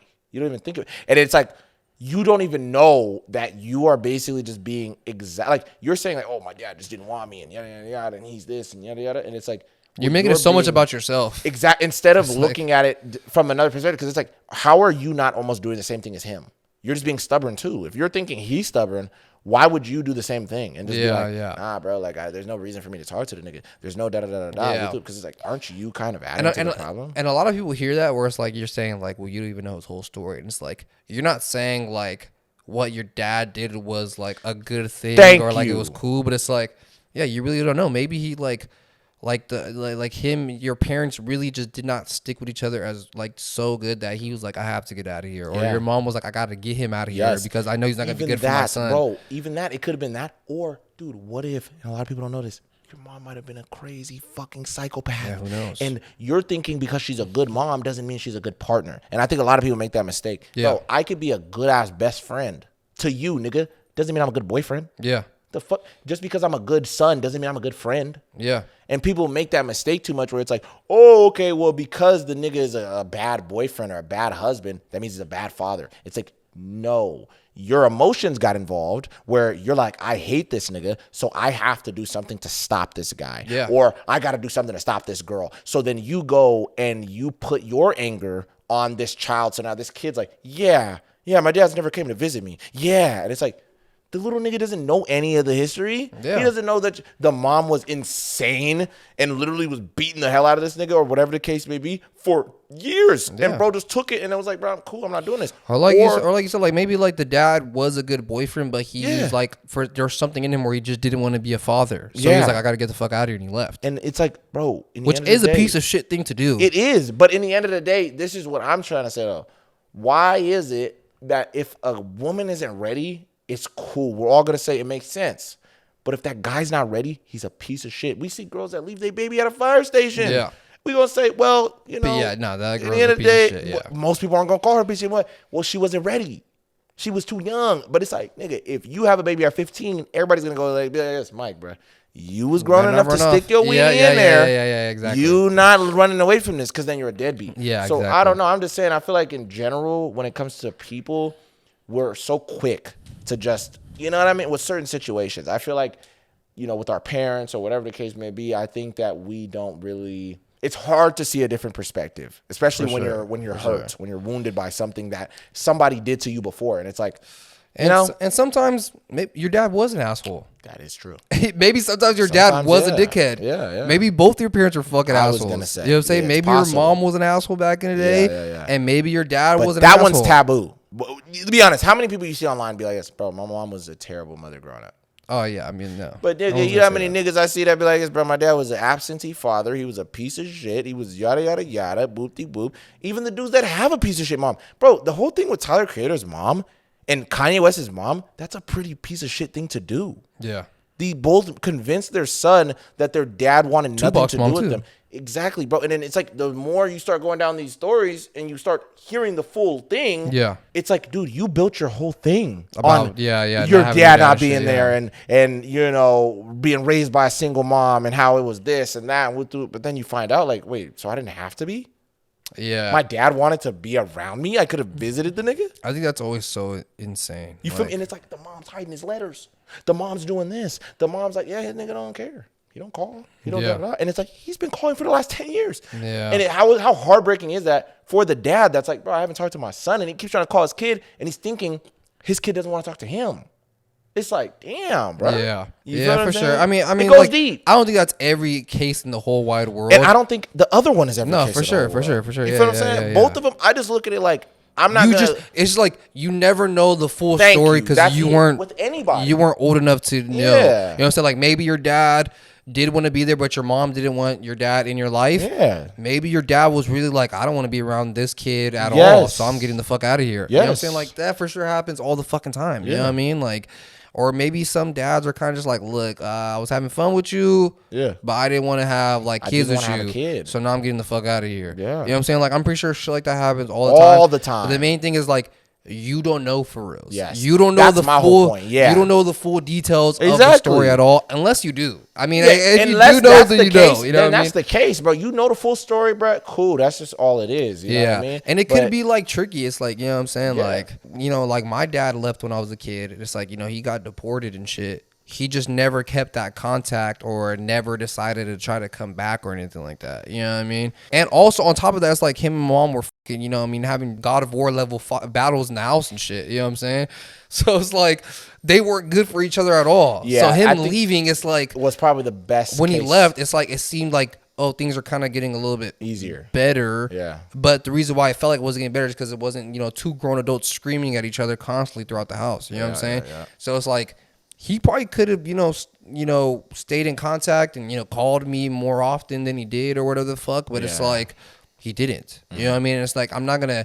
I mean, for sure, as a kid, I was like, you know, fuck him, he's a piece of shit. But it's like nowadays, it's kind of like. It is what it is. Okay, yeah, he's a piece of shit. Like, I don't really give a fuck for reals. You know what I'm saying? And I think that's like, I think people who hold that grudge and like take it so personally, like, he didn't care about me. Yeah, he didn't care about me or blah, blah, blah. It's like, dude, grow the fuck up. Like, you're a grown ass man saying shit like this, I just dude. think Like, it's weird. It's like, or you're a grown ass woman saying shit like this. It's like, dude, grow the fuck up, bro. You're old enough to have kids on your own now. It's like, who gives a fuck that your dad didn't give a fuck about you? Who gives a fuck that your mom wasn't a good mom? And it's like, yes, mentally, and it's gonna fuck you up. You know what I'm saying? Or it's gonna change the way your perspective of life or whatever. But it's like, if you know for a fact, okay, my mom was a bad mother, my dad was an absent father, or my dad was a fucking bad father, or my mom was an absent mother, or whatever the fuck, it's like, dude, let that be what your parent was. You know what I'm saying? Like, don't make it be like, oh, like they were bad to me or whatever. You know? Like, I just think it's weird when people let something from their past or whatever dictate them so much, continue to haunt their future. Yes, it's like, that's what I'm trying to say. That doesn't make any sense to me. That it's like, okay, because in the past I've had a situation with this one girl who cheated on me or whatever, right? When I was in 7th grade, it's like I need to hold on to that all the way until your adulthood and shit. Yeah, and I'm like, nah, it's crazy because I know how girls move when a nigga's faster than me. Yeah, exactly. Like, I'm gonna keep that until I'm fucking 30. Yeah. And then you feel me, like I'm out here doing a jog or something. I see this nigga pass me up, and I'm with my girl, and I'm like, I just stop running. She's like, what? What's going on, babe? I'm just like, nah, go to him. Yeah, I know you want to. I know you want him. You looked at him. Yeah. He's like, what are you saying? No, he faster than me. Or exactly. It's like I'm not gonna be like, look, I know that a bitch will switch up on you as soon as someone gets up to help the teacher who's stronger than you. It's like, come on, bro. You know what I'm saying? And it's like, bro, like that was in fucking 6th grade or some shit. It's childish, bro. You know what I mean? Because I'm like this. If you're doing well, why do you care? That's what I'm saying. Like, I get it. Like, it's cool for some people want to have a relationship with their parents, right? And that's a different story. It's like, if you're not gonna do anything about it, I just don't see no point in complaining. Yeah, like if you're gonna, exactly. If you're trying to make an effort to go see your father, and he still just like, is nah, like, I'm cool. Nah, nigga, I'm good. Then if you want him to be like this, nah, bro, it's fuck my dad, bro. That nigga's weird. Like, I am a grown man now. I have my own kid. I have my own life. Yes. I'm not asking this nigga for anything, and he still doesn't want to deceive me. He's a piece of shit. Yeah, then that's a whole argument. That's a whole different conversation. But if you don't even attempt anything, and then you're just like, well, the nigga's a piece of shit, whatever with the whoop. Like, well, you're just like him. Exactly. It's like, you're a bad, you know what I mean? Because I look at it the same way as this, right? It's like, with my siblings, they're looking at it from just one perspective of, well, nigga, you're not calling me. Yeah. It's like, well, what about the fact that nigga you ain't call? Like, you feel what I'm saying? Like, yeah. What and about? I think it's different when it's like you're in high school or you're a kid and your dad doesn't want to try to call you or whatever the fuck, and like, you know that your dad's not trying to call you or whatever. That's like your dad is kind of a piece of shit, but it's like, you got a phone now, bro. You pay your own phone bill and shit. You could get his. You could find his number somewhere. I was gonna say, you could go on Facebook. If you're really that strong about the feelings, ask. You can go on Facebook. You can find him on Facebook or whatever the fuck, and you could try to message him. And if he's still not trying to fuck with you, he's like, nah, then it's like, okay, then you could be like, all right, whatever, fuck my dad. Okay, But then to go and sob about that constantly throughout the rest of your life after finding that out, like, it's it like becomes your it's like your character. It's like that's what it's like. Oh yeah, that's my boy Sheriff, and also he doesn't give a fuck. He plays basketball. The nigga hates his dad, and he's an Aquarius. Yeah. Shit like that. It's like, come on, man. I get like, bro, you can't let that one thing be a defining factor of who you are. Yeah, it's insane to me. It's like, you know what I mean? Because like, how many people have something like that in their family or their life, where like, you know, like you said, like your girlfriend fucking cheats on you or some shit like that, or your friend fucking steals your fucking weed from you or some shit. You're not gonna be like, bro, on the real, bro, fuck Sheriff, bro. Yeah. And this happened 6 years ago. Exactly. When I was fucking a little ass kid or some shit. And it's like, so because this little bitch when I was 12 cheated on me, I gotta go now punish my girlfriend when I'm 25. Like, what the fuck? It's like, bro, I just don't get it, bro. And it's like, even the idea of this too, should I still be mad at that girl from when I was 12? Like, let's say I see her again. Should I be like this? I see her in the street and she's like this.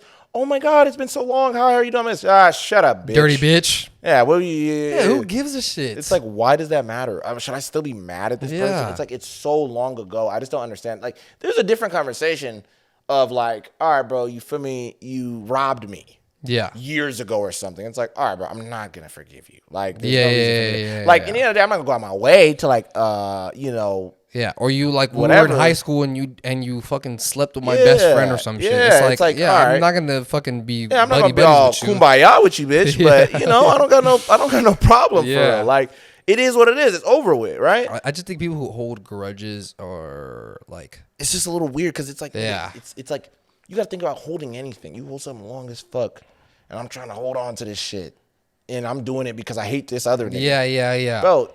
The whole time you're holding on to something long enough, nigga, you're getting affected. You're getting hurt. Yeah. So the whole time I'm doing this, holding on to this stupid fucking thing, while this other dude over there is holding on to the other side, whatever. And matter of fact, that nigga's not holding on to it. Ain't that the funniest part with a lot of people? A lot of people by this, I still hate this nigga from fucking middle school. That nigga doesn't even remember. Yeah, he doesn't give a fuck. Bro's just like, oh. He does not give a fuck. Mike. Like, oh, yeah, I think I remember you. Michael, you said Robles? Was he that black kid? No, Michael was a Mexican dude. And I'm sitting there like, you talking about the chubby Mexican dude? No. Mike was like the kind of skinnier Mexican dude. You feel what I'm saying? Like he always had like a low cut. You feel me? Like a low cut type shit. Nah, I don't really think I remember that nigga. And it's like, damn, bro. And I remember him since our middle school. Yeah, nigga. You're like, bro, with the hazel eyes, and he has that little fucking stupid mole on his cheek. Yeah. You know all that shit. Like, this nigga don't remember you. Yeah, at all. You know what I think that's the most ironic shit ever. Yeah. But anyways, bro, I wanted to tell you this story. It has to do with someone getting a surprise. This story is insane. This woman gave her neighbor a box of sex toys to hold on to. 6 months later, her neighbor started to notice a weird smell coming out of that box. When she opens the box, she finds the woman's husband's severed head wrapped in aluminum foil inside the box with all the sex toys. So this woman's name was Maria del Carmen Marino, and she was married to this dude named Jesus, and he was like a retired bank worker, and I think he had like 2 kids but with like another woman, so he's married to this woman. And randomly one day this girl goes to her neighbors because she lives like in an apartment complex. She goes to her neighbors and she pretty much tells her like, hey, can you hold on to these boxes, like, you know, a bunch of sex toys in here, if you could just hold on to them for me for like a little bit and I'll come back for them later, because I think she was going on some trip or some shit. Yeah. The lady was like, all right, yeah, whatever, I'll hold on to them. And she like puts them in her closet and she kind of just forgets about it. A couple months passes by and she starts to notice like, that shit stinks. Like something out that box smells hella bad. Like I gotta see what the fuck's in there. Opens the box up and inside the box she sees a ball of aluminum foil. And inside the aluminum foil, she opens it up. And inside the aluminum foil is her neighbor's husband's head. Why? That is the thing. So she instantly calls the police and tells her like, yo, like I got this fucking head from inside this box from my neighbor. And so the police start doing investigating, and apparently she cut off her husband's head, boiled his head, and then wrapped it in aluminum foil. Yes, to try to like get it to not smell, I guess. That's why she boiled it? Yes. Ew, bro. Okay, wait. What I'm super confused about is why did she, knowing she was committing a fucking crime, give this box to her neighbor for like a month? I have no clue. I honestly do not know why she decided to do that. She's a goddamn idiot, dude. She's crazy. I am in disbelief. Okay, so yeah, I really don't know why she like really killed him for reals, but apparently he had went missing like in February of that year. And eventually when police found out and they pretty much told her like, okay, we're gonna go to your apartment to go search it, that's when she decided to wrap his head in foil and give it to her neighbor to try to get rid of the evidence, right? Idiots. And when the police asked her like, okay, well then how did his head end up with your neighbor? The way she explained it was, so she said that the box got left at her house. Someone left the box there at her apartment or at her house, and that she kept it because it was her only memento of him. That's what she told the police officers. Okay, let's talk about this, Mike. Imagine trying to spin that story. Insane. This is the only thing I have to remember my wife by So I kept her severed head in a box. Insane. How normal does that sound? That sounds insane. And the craziest thing about it, because they ended up arresting her and they threw her in jail, right? Yeah. To this day, they do not know where his body is at. The rest. Yes. What the fuck? What do you think she did with it? I have no clue. But if she's able to chop his head off and boil his head to try to get rid of the odors, I'm pretty sure she probably chopped up his body and threw it somewhere or something. I don't know exactly what she did to this guy. I don't know, bro. I'm gonna be honest. I think she got rid of it. Like, it's gone. It's gone. They can't find it. I'm gonna be honest. That doesn't make any sense. Like, the idea of, unless she fed it to maybe, like, where did this happen? It's happened like in Spain. Oh, never mind. Okay, I was gonna say maybe alligators. So she could do it in the ocean. She could have thrown it. She could have thrown it in the ocean. She could have. Yeah, the sharks ate it. You know what I'm saying? Something like that. Fed it to a dog or something. I don't know exactly. I don't think she had any animals. Yeah. But yeah, bro, this bitch was crazy. And like when they asked a lot of her neighbors, and I think the reason why she might have done it was maybe because she didn't want like his kids to be around or something like that. I was just gonna ask. Yeah. A lot of the neighbors, she was known to be a very grumpy woman who did not like children and small animals and stuff. Ah, what a bitch. So yeah, so she was a fucking bitch. He was trying to like get his kids to move in, or I don't know exactly. I'm just theorizing. Yeah. And then she was kind of like, "Fuck, I'm cool with that." Yeah. So then she ended up fucking killing him, chopping his head off, putting his head in foil and putting it into a box with a bunch of sex toys, and giving it to her neighbor. Bro, that is so weird, dude. And just the idea that she sat there and was like, "Oh yeah, let me give it to my neighbor." It just, like, I'm wondering how close to the house were they, because it's like, it seems like that had to be in a last ditch effort. Like, I don't know where to put the box. Like, they're up the street type of thing, and it's like, just hold these boxes from me for real quick. She was in the same complex as her. So okay, I'm already knowing. But wait. But my whole point is, why the hell did she not just throw it away? That's what I'm trying to say. I'm wondering, why did she want to keep it? Why did she want to come back to the head? That's what I'm trying to say. What was she going to do with it? Weird. Is that not weird? Because I'm be honest. Remember when she told the police that she thought it was like a memento? Yeah. Maybe she really did feel that way. I think she was telling the truth. It's like, but she made it sound like it was like some cartel shit. Yeah. She's like, well, I just kept it because I was the only thing they left. But it's like, I'm thinking, what if, like you're saying, what if it was like real? A trophy for her? It was a trophy for her on some Dexter shit. Yes. Like, that's how she likes to collect her trophies. Yeah. And he was her first. Yes. And if she would have got away with this, and the police would have believed it, she probably would have collected more heads, and that would have probably ended up being her thing. Yeah. You know what I'm saying? That's insane, dude. Yeah. But like, she left it with her neighbor for 6 months. That's insane. 6 months. So it was able to like build this smell that the neighbor was like, what the fuck is in that box? Bro, 6 months is crazy. Half a year of having a severed head in your closet. Like, bro, that means, I'm like, dude, were they on her tail that much then? I don't know. I'm like, they couldn't have been. Because for 6 months, I think they kind of like you know, didn't see her as a suspect anymore. Yeah. You know what I mean? Yeah. And then until this happened. Until, you know, her neighbor came and was like, yo, I found this guy's head in my closet. That is so random and unfortunate for this guy. I mean, we don't know what he did, I guess, but who knows? I really don't know. Like, so many reading the articles that I've seen and stuff, like, I couldn't see too much on like why she did it. It was just she just did it. I'm not gonna lie, those always surprise me a lot whenever it's like, is that really all it is? It's just you just wanted to? Like, yeah. You know what I mean? Because a lot of times I always think, like, maybe the criminal's lying. Maybe they're lying. They don't want to say their true motive. But whenever I hear those, I always go, wow. Like, just because. You were just like, all right, well, fuck it. Yeah, I saw the guy and I just wanted to stab him in his throat. Yeah. And some of those I do kind of believe based on the guy. Like, you'll hear the way he talks and you're like, oh, yeah, nah, this nigga, he really just wanted to kill somebody. Like, you almost see in his eyes. Like, they're just like, yeah, I just saw him in the street and I had this vision of stabbing his neck and the blood coming out. So I did it. And it's like, he's telling the truth. Yeah, and I just think, like, the reason why I found her shit so weird is, like, what? Yeah, like you said, like, why did you want to keep the head? Yeah, why keep it? What were you going to do with the remain of the head? Yeah. Unless, like, and it's like, if you, because, like, she obviously got rid of the body good enough. Yes. So it's like, why couldn't you do the same with the head? That's what I was trying to say.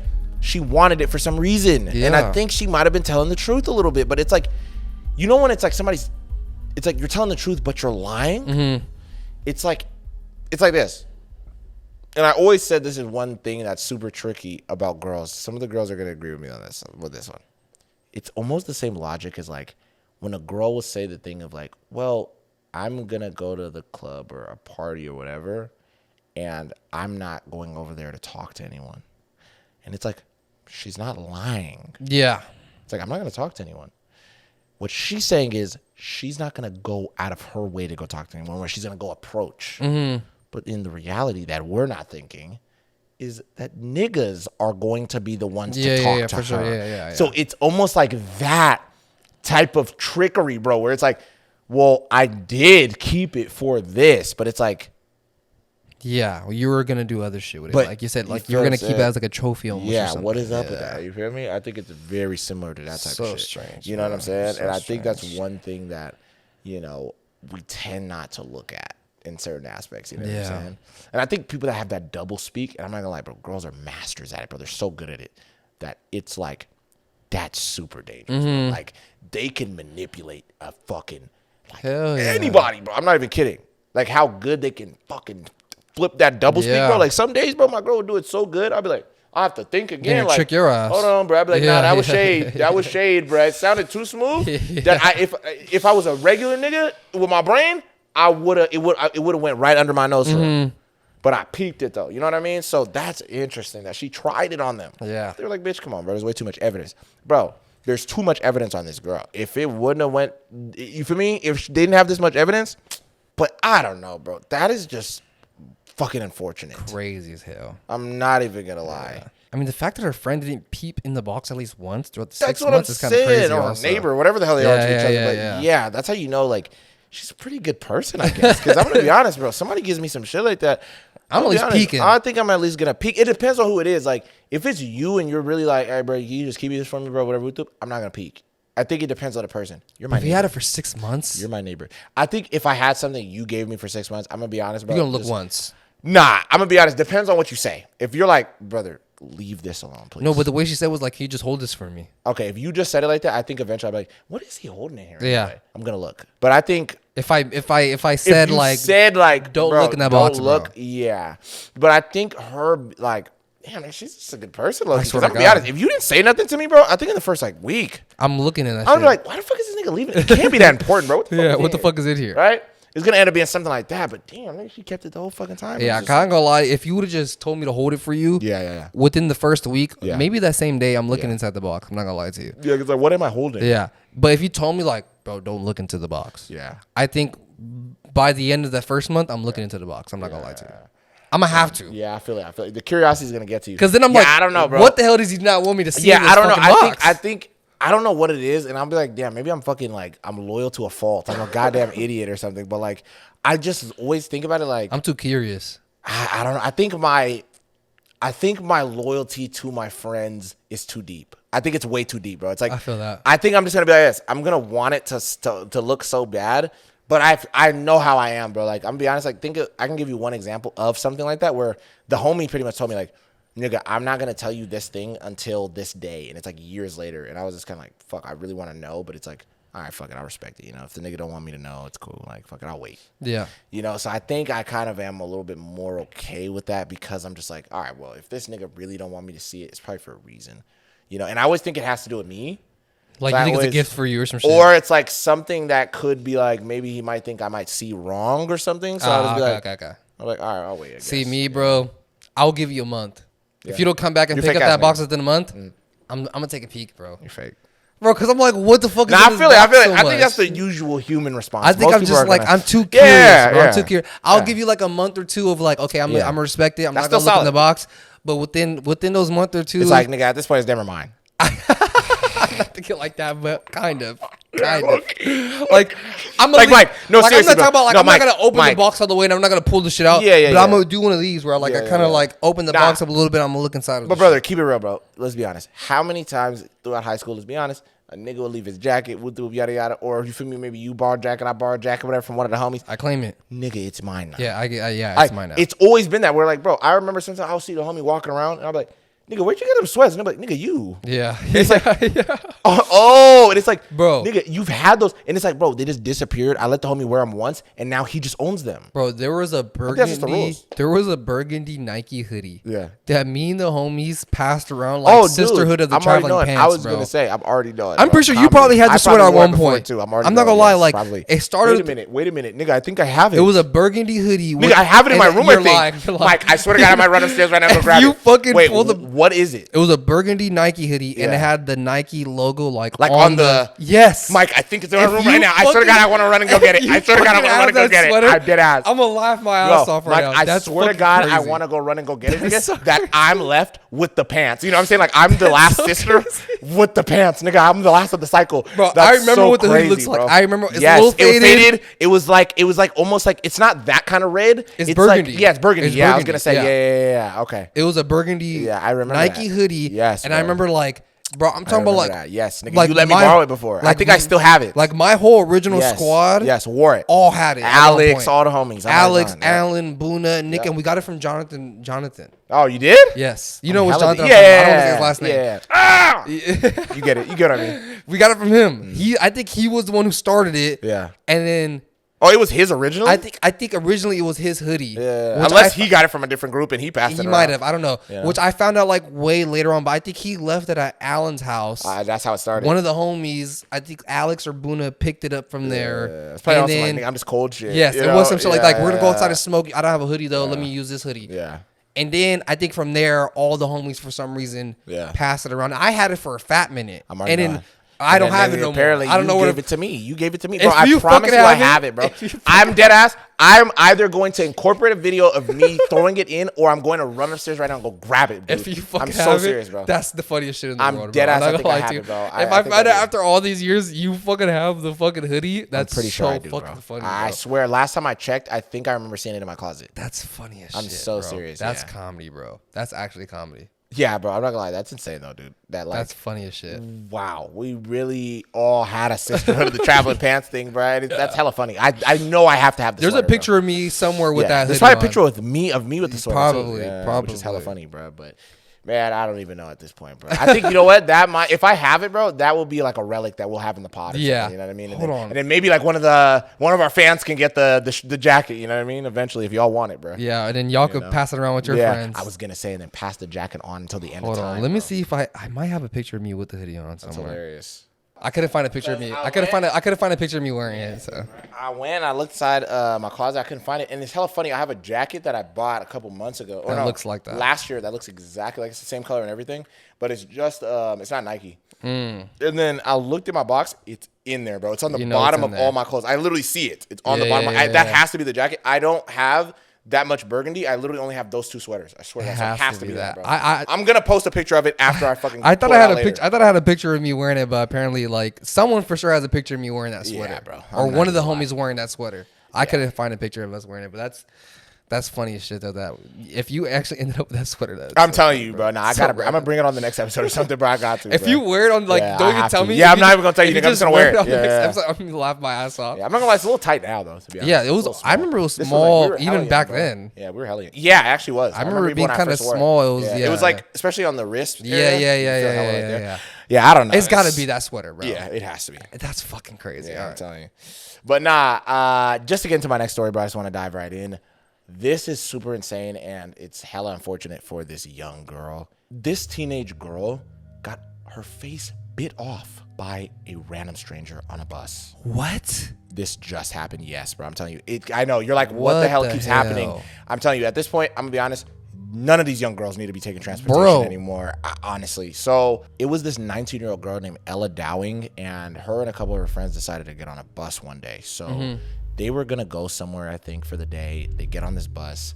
This random stranger these girls do not know at all, he immediately starts harassing these girls. And when he first got on, they already peeped him like, all right, this guy seems a little weird. He seems a little off. He instantly goes up to them and he starts saying a bunch of nasty things to these little girls. So he's saying a bunch of gross stuff. These girls are actively telling him, like, bro, leave us alone. Like, move. Bro keeps bothering them. They decide to take matters into their own hands, and they get up and they even move seats to like get away from this guy. But he keeps like bothering them and following them. He randomly lunges at this girl, Ella, and bites down on her lip and like a part of her nose. Whoa. And this is the way the friends described it, including the girl, Ella. The dude goes and he starts biting her like a dog. Like he's shaking her face as he's like biting down. And all she said she could do is just hold the guy, because she's like, if I let go, he's going to rip a piece of my face off. Because like she was like, bro, he is bit down stupid hard. She feels like his teeth. The guy goes and pulls back, and he rips like her lip open, like all right here is messed up, and it goes up to like her nose right here too. He messed up all this part of her face, so basically like eats a piece of her face. What the hell? And then the girl and her friends are panicking. They literally don't even know what to do. I think the guy like ran away after. Yeah. The girls eventually get off the bus. They get to the hospital and they get their friend there, and she survives this. Really? Yeah, but she lost hella blood. They get her to the hospital, and pretty much she's still recovering from this because this just happened not too long. This was like last week too. Majority of these stories, all I've been telling all day, were within the last week. The guy came and did what he did. Police eventually got word from the girls, and I think there was also footage that they seen, and they ended up catching this guy who was like some older man. They bring him in. The craziest thing is when this guy gets arrested, he only gets sentenced to 6 years in prison, and they gave him a restraining order for life. The girl, she has a restraining order on this guy for the rest of her life. Yeah. Only 6 years though? It's kind of crazy. Yeah, it's crazy. I was like, bro, adding that extra restraining order doesn't mean shit. The nigga's still on the street. He can break it. Like, do you think or he could do that to someone else? I was gonna say, not even just that. He already knew it was illegal to go and bite somebody's face off. Yeah, you think a fucking restraining order is gonna stop this guy? Yeah.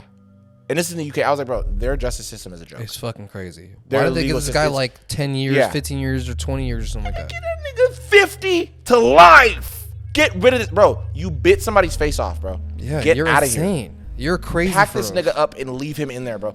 You should not be on the street with the rest of us. You literally bit this girl's face and started shaking like a dog. That's fucking crazy, bro. He's off something, bro. That's insane, dude. And the fact that this guy was even like, I'm not even gonna lie, bro. I'm gonna tell you the truth.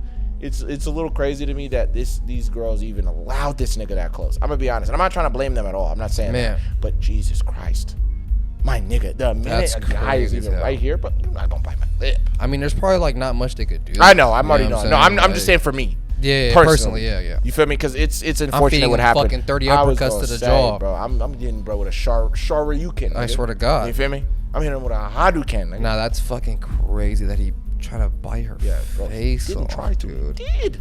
He bit a cool chunk, bro. Her face looks crazy, dog. But she ended up like healing. You know what I mean? Like some of it, they already kind of did what they did. They put stitches. And yeah. Bro, she had to get stupid stitches on her face, bro. I forgot how much it is. It's like over 20 stitches. That's what I'm saying, bro. Like public transportation, bro. It's like, yeah, it's starting to look like it's not the move. I'm cool off all that shit. Yeah, bro. I'm not gonna lie. Like the only public transportation I'm gonna get on is like a fucking airplane. I was gonna say, and you know what sucks? It kind of sucks for some of these people that live in those type of areas where they kind of have to use. I was gonna say like it's like if it's like a New York or like you know, even in London. Yeah, London. They use a lot of the buses and you know all that type of shit. So for sure, it's a little interesting, man. It's fucking crazy, bro. Because it's like, you don't know who's gonna be on that fucking train or on that bus. No. You know which one always comes to mind whenever I think about a nigga getting on a bus or a train or anything? Tim McLean. Yeah, that was in Canada. That is so freaking mind blowing to me because it's like he didn't know the guy from a can of paint. You don't know this nigga at all. I've never met this guy. I'm sleeping with my headphones in, and the nigga comes and plunges a knife in my neck. And then eats my heart in my head? Yeah, it's fucking crazy. Dog, it goes so deep. Chops his head off, too. He chopped my head off, bro. And started taking bites out of it. Mike. It's and there's crazy, video footage of this all happening, bro. There's like body cam footage, I think, of it. Yeah, I seen some of the footage. I seen the video. It's like somebody shot it from outside. Crazy, he's eating the nigga's head like, yeah, that's fucking And they showed it from the bus. That's insane. It was like a Greyhound. Yeah. Dude, it was a Greyhound, actually. Dude, that's not, like those stories like stick with me, especially when I get on. If I ever get, I haven't got on a bus in years. Me neither. But if I ever get on a bus, I was like in second grade, third grade. I think the last time I got on a bus was like a tourist bus in Miami. I was gonna say, when I was like 17 or something. Different though. That's a different type of bus though. I'm talking about the public. Like a public bus, like, you feel me? Like this ain't like you tour. It's not a tour bus. Yeah, like, we're touring around the city. Or I get what you mean. I get what you mean. I get exactly what you mean. Nigga, this is a public transportation. I'm never doing it, bro. The public's here. Yes. That's like I can't do it, bro. Like shout out to anybody that's got to take public transportation. Yeah. You gotta do what you gotta do. It's cool. Do what you gotta do. You're to get saving to work, the earth. Whatever we do, exactly. All of those type of things. But I'm cool off that. But I'm good off personally. That, I don't want to deal with. I don't even know if I would get on a train. Me neither. I'm definitely not getting on no goddamn train, bro. What the hell, bro? I'm cool, bro. Some of the stuff I see with trains, I always go. I think the only time I'll get on a train is if like I'm in Europe or something. Yeah. And it's like I'm taking this train to go to like another city or some shit. Yeah, bro. But You know what I'm saying? Like if I'm in Dublin and I want to take a train to go to another like nearby city or something. But in the U.S., I'm not. Fuck no, I don't need it. I'll drive my own car. Thank you very much. Driving everywhere, bro. I'd rather drive. Or I fly. That was saying like the most I'll do is I'll fly. Yeah, if it's far, I'm flying. Yeah, it's like fucking I'll fly then, I guess. Like I still like I'm like sometimes I'm like I don't even know if I want to hop into Uber. I know, me neither. The fuck? Cool. Especially some of the shit I see with the Uber drivers. I'd be like, yeah, I'm Come on, bro. Yeah, I mean, this nigga talking about some. Yeah, nah, it's a detour. Yeah, I don't know where the fuck you're taking me, bud. Nope. Let me out this fucking car. I'm gonna go rent a car and I'm gonna go drive myself. Nah, real shit. Cause it's like now, nigga, I'm gonna turn into your worst nightmare immediately. I'm definitely gonna try to strangle this nigga behind the seat. Like, you're not doing this to me, bro. The fucking dark passenger. I was gonna say, but yeah, exactly, bro. You feel me? Stop playing with me, bro. You know? But yeah, I just thought this was so unfortunate that it's like these girls were going to like hang out or something, or they just got out of like class or something, and then it's like you're not worried about it. And that's what I'm trying to say of why I said human beings are the scariest thing on earth to me, bro. More than a shark or this or that, whatever, because it's like a bear. The dichotomy. You're funny as fuck. Nice. the dichotomy of like, or like the dual-sidedness of duality of our nature. Could be, You feel what I'm saying? Where it's like, yo, how you could literally be in front of somebody and I don't know your intentions at all. You sit here act like you fuck with me. Yeah. Whole it's time, like this guy looks normal. He's dressed normal, but he's actually out of his mind. You're waiting until the bus starts so you can come and stab me in my neck. Yeah. And we just had a pleasant conversation. And then that's what I'm saying is so scary about strangers as well, is that like I think that concept of a strange other human in your house or whatever, I think that is way more scary than I come downstairs and I see a fucking animal. Yeah. If I see a dude down there, I'm like, what the fuck are you doing in here? You feel me? Like compared to like you see I don't fucking know, like a mountain lion in your That's kitchen. Terrifying. It's like you're this is the difference. I see a mountain lion in my kitchen. Yeah, slowly backing up. I'm calling animal control or some shit. I'm getting all my kids, my girl, go outside through the back. Yeah. Nigga, I'm going outside through the back too. I'm not going in there. I'm going to try to go handle the nigga. Let's get it out of the house. No, we're leaving him in there. We're locking all the doors. We're going to let that nigga run around and go crazy in there. Yeah. Then we're calling animal control or whoever the fuck we got to call to get rid of this thing. But then imagine seeing a dude in your kitchen. Random nigga in your kitchen. And he's going through shit.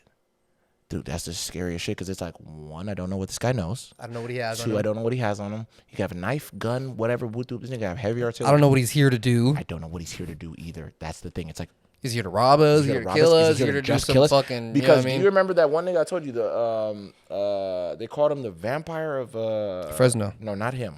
You're funny as fuck. I love that one. No, not him. Not him.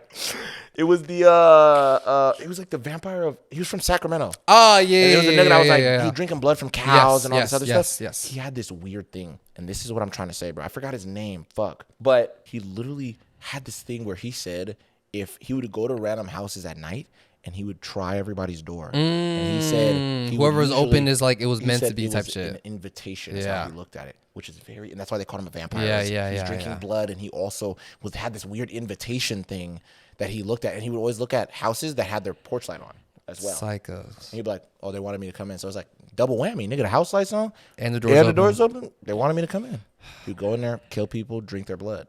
That's fucking. You feel what I'm saying? Yeah, it's super weird. And that's what I mean. It's like I don't know what this guy's capable of. What is his intentions? Is he here to come and drink me and my family's blood? This is what I mean, that human beings are the worst thing on earth, bro. No bullshit. And I don't want to be like, I'm a guy who hates myself or whatever. I'm being honest. But it's like humans we're the worst thing that happened to Earth. We kill off most of the animals. We pollute the Earth like fucking crazy. Yeah. We start all the wars. Yes. We do the most heinous shit to each other. Yeah. You know what I'm saying? Like animals will eat each other and shit like that. But that's like, but it's all a part of the plan. It's that's like, all normal. Yeah. It's not like there's a cow that's going out of its way to go eat a sheep or something. Then it's like, okay, whatever. It's like, but dude will skin a guy alive just because he has a sexual fantasy about it. Yeah, of skinning a guy alive. Yeah. And then the guy getting skinned alive had the sexual fantasy of getting skinned alive. It's fucking crazy. And then you start thinking, human beings are damn near demons. Yeah. The nigga on the table getting skinned alive wanted to be skinned alive. We're not even over exaggerating right now. Yeah, this was a real story where a guy wanted to be eaten, and the guy wanted to eat somebody, and it was a match in heaven, and they ate his weenie together. It's fucking crazy. What are we talking about? And then when bro died, he ate the rest of bro's body. He didn't let it go to waste, and the nigga wanted to be eaten. Yeah. What sense does that make, bro? I can't even understand that mindset. That's insane. You feel what I'm saying? Humans are fucking crazy. It makes you think of, and I forgot who said it, but somebody said, like, it was a good ass theory. Somebody said they have a theory that they think human beings are pretty much were a virus on Earth's body. Yes. Like, you know how we will get bacteria or whatever makes us sick? We are the virus. We're the bacteria. Yeah. We're the virus on Earth, and we're destroying everything, and we're killing the body. When COVID, when everyone is locked down, how everything started growing more, animals started coming out more. It's like the world was damn near healing. Without all of us. And we were like, this sucks for us, right? We're all trapped inside. Animals, everything was just like thriving. They're like, nigga, this is actually cool. What's been happening recently? Yeah, God, yeah. What the fuck happened? You feel what I'm saying? Shout out to the bat. Bro, that's what the animals digging. Yo, shout out to that bat, bro. You feel what I'm saying? They're like, bro, they probably all clapped it up for the bat. Yeah, God. They probably had a whole communion of animals that came together and was like, yes, we want to say a quick little thank you real quick for our MVP of 2020. Give it up for our main man, Bat. Get out here, man. Yeah, God. Everybody start clapping him up. The nigga saying like, man, you know, I couldn't do it without my family. You know, I was the underdog for a lot of years. God, you feel me? A lot of people didn't think that I could really do something global, you know, but now we hear y'all. You feel me? It's like, damn, nigga, it's like inspirational for us. No, but that's insane to really think about. I didn't even think about that idea that happened. Mm-hmm. That things were changing for that period of time, because bro, we was under a lockdown for a fat fucking minute. For a long, cool couple months. You feel what I'm saying? The whole year. It was pretty much a whole year we were under lockdown. You feel me? Because they had that weird period where they let us out again, and they're like, all right, no, we're going back. Yeah. Which is weird, bro. You know, so it's interesting when you really think about it. Like, human beings, dude, we're the thing. And even though we became the apex predator, it's like, at what cost? You know what I'm saying? So now we're almost eating ourselves because that's what it becomes. It's like, once you become the apex predator and you hunted everything, what the fuck else is there? Man. Except another one of you, nigga. So now it's like, oh, well, we're both lions, but you're a weak lion and your legs hurt. Yeah, that's what I say. The man's deadliest game is another human. He's another man. You feel what I'm saying? And that's very interesting, bro. So it's like, we're the biggest game. Yeah. You know what I'm saying? We are the biggest game. Trying to hunt another man. You feel what I'm saying? Because it's like, oh, like, it's wit versus wit. If this nigga's smarter than me, he's going to get me. It's the deadly fucking thing. It's our brain. You know what I mean? Because that's how we got here. It's crazy as fuck. That's what I mean. That's the factor that scares me, is that a nigga can talk his way out of some shit as well. Like, you could sit there, be in a situation, a guy, you know, is in front of your house. Why are you here? Oh, I actually came to drop this off, yada, yada, yada. You're like, oh, okay, cool. Off guard. Yeah. You bent down to pick up a box. Oh, okay, it's all good. Oh, I actually came to meet yada yada yada. They read a package, saw somebody's name, got the name right. You're like, oh, okay, cool. They're upstairs. Get you. Yeah. It's over with. That's fucking insane. Quick. I was like, humans are fucking scary, bro. You know? What we're capable of and what we're capable of doing to each other is fucking frightening, bro. It's dark. Dude, I have the scary story I wanted to tell you. And the reason why I say scary, because, bro, this is one of those ones where I can't explain this, and I know you're going to believe the story right away. The story goes that in Utah in 2015, this woman and her baby ended up getting into a crazy car crash where they ended up, pretty much the car ended up upside down inside a very cold river. This is like during like the wintertime, right? Yeah. The police and people don't find the car until the next morning. So like 14 hours or something like that after the crash happened. Just sitting in a car. Just sitting in the damn near inside the river. Yeah. Right? It's her and her 18-month-old baby. What the fuck? The woman dies on impact. And they know this because they did the autopsy on her and everything like that. The woman dies on impact. Shut up. You're not going to tell me what you're going to tell me right now, Mike. The baby was upside down, strapped to her car seat, right? And they said that the water was literally like inches away from her head. So she wasn't in the water. When the first responders come, they see the car and they're going to flip it upside down to see if anyone's alive. Before they do that, they hear someone in the car say, help us, we're stuck. Or someone in the car says something and the police hear it and they respond back to her. They flip the car over. They find the 18-month-old baby. And no one else. And the mom's in there dead. The mom's in there dead. And they take the 18-month-old to the hospital. Mind you, she's passed out. The 18-month-old is passed out. And she doesn't even know how to talk yet. Yeah, she's 18 months. Literally. And the police say it sounds like a grown woman saying to come help us. Right? And the story sounds crazy. Yeah, right? There's audio from the body cam footage. Shut your fucking little mouth, Mike. No that way. I want you to hear. No way. So this dude on YouTube got the body cam footage, and this video is like 2 minutes and 48 seconds long, right? I want you to hear at least a cool chunk of this, all right? Yeah. Because the dude who posted this video enhances the audio of that part, and you could clearly hear the police respond back to this person. And mind you, there's multiple police there, and they all said they all heard it coming out of the car. Go ahead. This is very fucking interesting, dude. So just go ahead and press play. Eric, get over here, Beddoes. We're helping. We're coming. And see, he responds back to it.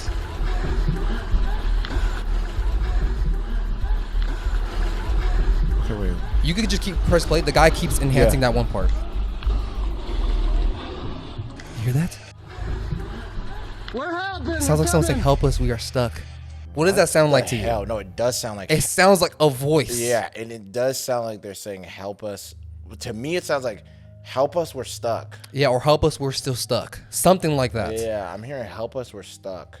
But it sounds like someone saying "help" and then "stuck" at the end of it, right? Bro, I'm not. And this video goes on for longer, and if you can listen to the audio later on when you're by yourself. Yeah, bro. But I'm not gonna lie. Like he enhances the audio, like, and you could like, it really does sound like someone is talking back, and he responded. He responds, says, "Yeah, we're coming." Yeah, that's very weird. And all the police there heard it. Okay, I'm gonna be honest with you. You want to know what I think this is? I'm gonna say this, and I think this would make sense. You said it was it was 14 hours that the baby was sitting there. I think they said that they were in the car for a fat minute, right? For a fat minute. Okay. Overnight, pretty much. So the mom was already dead the night before. They said that the mom died on impact. Nigga, I'm gonna say it right now. I think that was her spirit. That still thought that she was alive. Yes. I think it happened so quick, because you said she died on impact, nigga. Yes.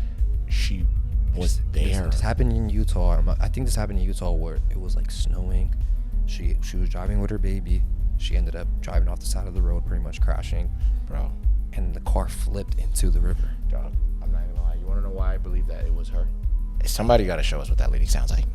Her audio, like her own yeah, voice. Yeah. If that sounds similar, nigga, you know what the fuck it is. And then on top of that, every time I've heard videos of a ghost speaking, it's always shit like that. Mm-hmm. No bullshit. Like they're confused about it, damn near. Like they think they're still, like, you know what I'm saying? Not even just that. Like anytime I've seen real footage that I'm like, okay, I don't know how to explain this. It will always be something that it was like, okay, this couldn't have been set up. Yeah. It's like, nigga, this was for something else. This had nothing to do with ghost shit. And then somebody will play something back and be like, nigga, did y'all hear this part right here? What was this in our video? Yeah. And then it'll be like let's say how we're recording right now, and then we didn't hear it here. I start editing later and I play it back, and then there's like a third voice. Yep. In like one part, like you hear it in the background. Like, you hear it in the background. Like I say, like, so what do you think about that? You just hear somebody say like, nothing.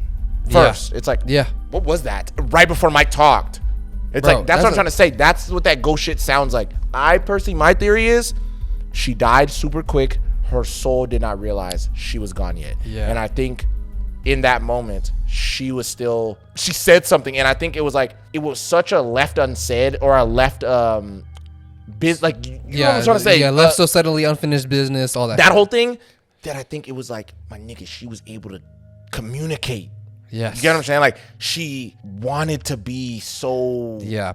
And then what someone in the comments said, and when I kind of heard this, I was like, okay, it's kind of like that thing. You ever see the thing where, like, they get the Ben 10 toy, and it sounds like he's saying Green Needle or Storm, whatever. So it's like, whatever you kind of hear, whatever you read, you can hear it. Mm-hmm. Someone said in the comments, they said, it sounds like she's saying, help my baby stuck. So that would make sense, what you're saying. If she died as a spear or whatever, her one thing is like, just help my baby. Help my baby. Yeah. And once the police helped her baby, she leaves. That's fucking crazy. That's deep.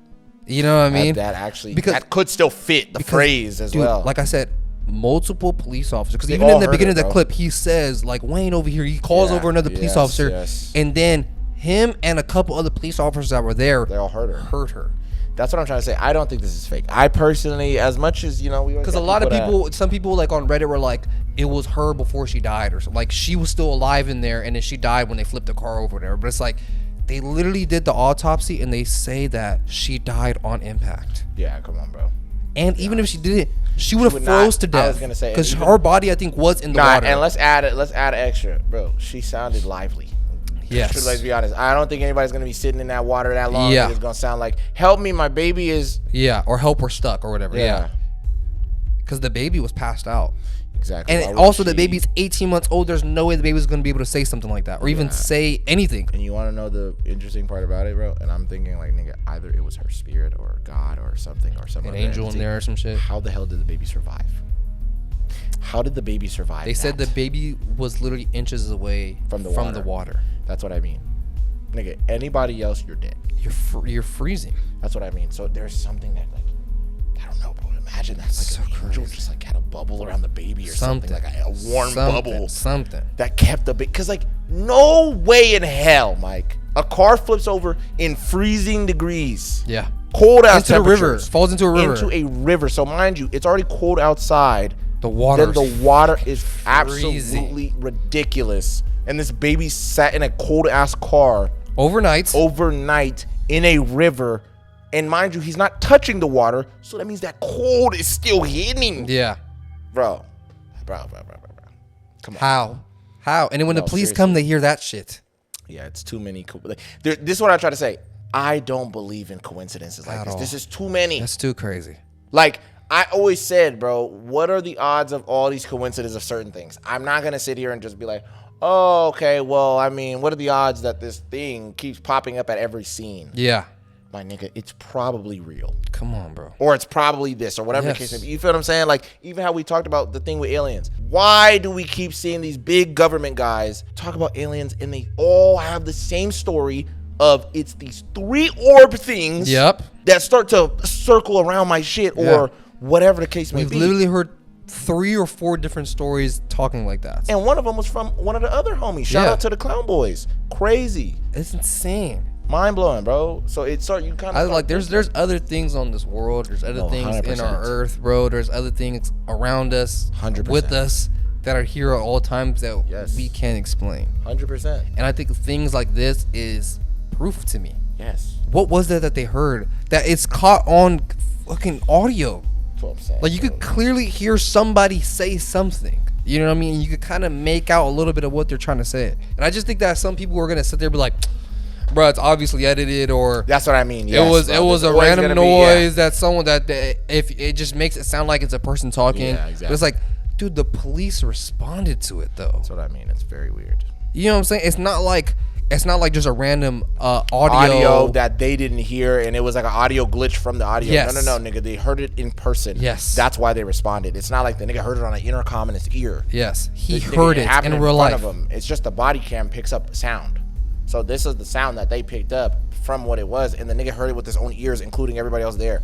Bro, I'm not gonna sit here and debate this. It's real. That's just real, huh? That's just crazy as fuck. I'm gonna be honest. I think it's personally, I think it's real. Yeah, bro. That's a very weird thing to just like have happen to you. You feel what I'm saying? But bro, even just speaking of weird things happening to somebody, I am gonna end it off with this one. This is freaking insane. I seen this a couple days ago and it blew my mind. These teenage girls decided to murder a homeless woman and post it all over Snapchat. Really? Like on their own stories and stuff? Yeah. So this happened in the UK in 2014, and it happened to this lady named Angela Wrightson. And she was 39 years old. She was a homeless woman at the time who was battling like a lot of crazy stuff, where she was addicted to alcohol, and she also was battling like depression, things like that. Yeah. You know, she was going through a lot of like mental health issues. She was like a local lady that a lot of teens would talk to. They would see her all the time, whatever. And it was exactly what I was telling you earlier. These kids would use her to get alcohol, cigarettes, to get cigarettes, things like that. So they would always see her, like she would be like in front of a liquor store or whatever. They would go over there, ask her, hey, Angela, you think you can go in there and get me like a beer or whatever? And she would do it for a lot of these kids. And then strangely enough, though, this blew my mind. A lot of these teenagers were using Angela's place as a spot to like kick it. And it was like this like area that she would like hang out at, and they would use that to hang out and have like a drink spot. It's like that one movie. Yes, Mama. Yes, literally, it's like Mama. And it was a thing of like this lady, she was super like depressed, and she was also lonely, so she kind of liked it. Like, oh yeah, you know, there's people around me, so she kind of made her feel a little bit better. Yeah. And I think at this point she might have been getting her life together actually, and she had like a little apartment type of thing at this point. Okay. So that's where all the kids would hang out. It's like at her little place. Yeah.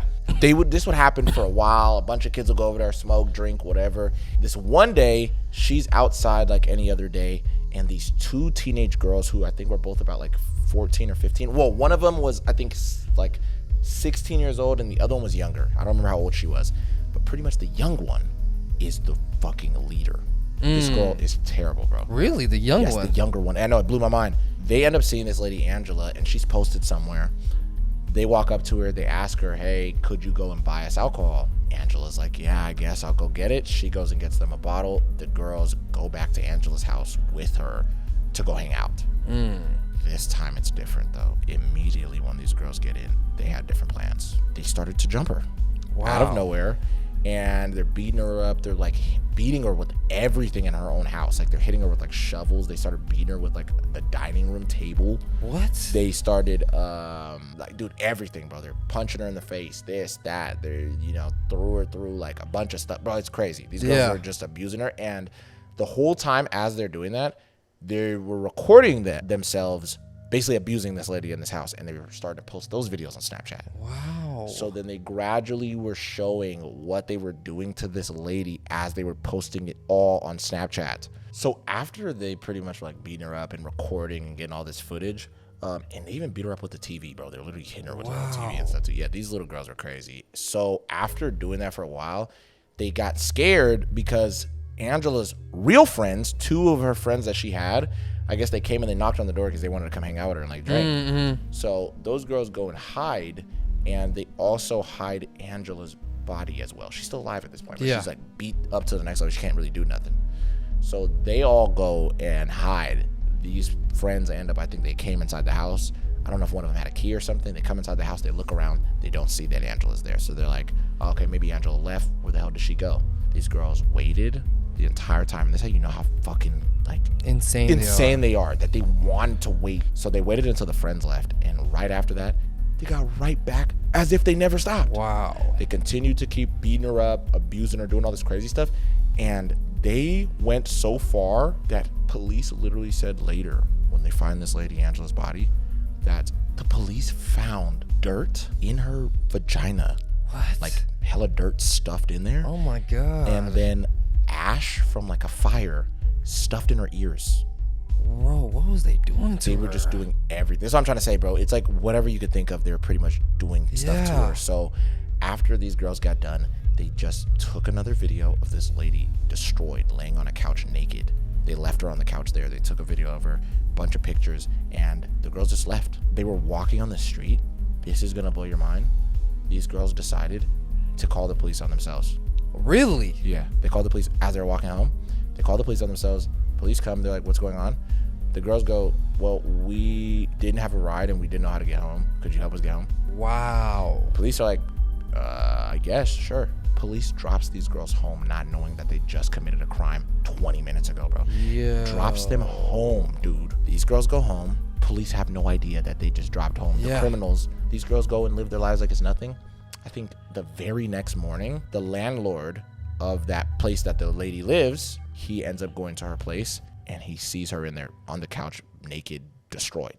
Finds her body, calls 911. Police go over there.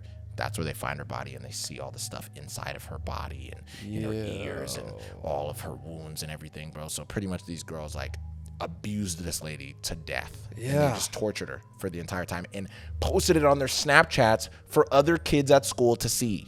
So how did the police link the girls to the crime? Well, first, the police saw that a bunch of kids were being around this lady. That was the first thing they noticed because they were asking questions around, and they started figuring out like, oh, okay, so this lady was one of those where kids would come around or whatever.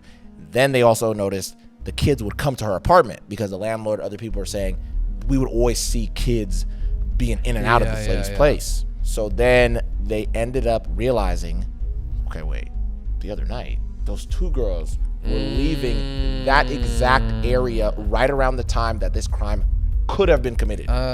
So then they brought those girls in. They were the only ones that were the last people to see her. Other witnesses that seen, the girls leaving around that time, they put all the pieces together.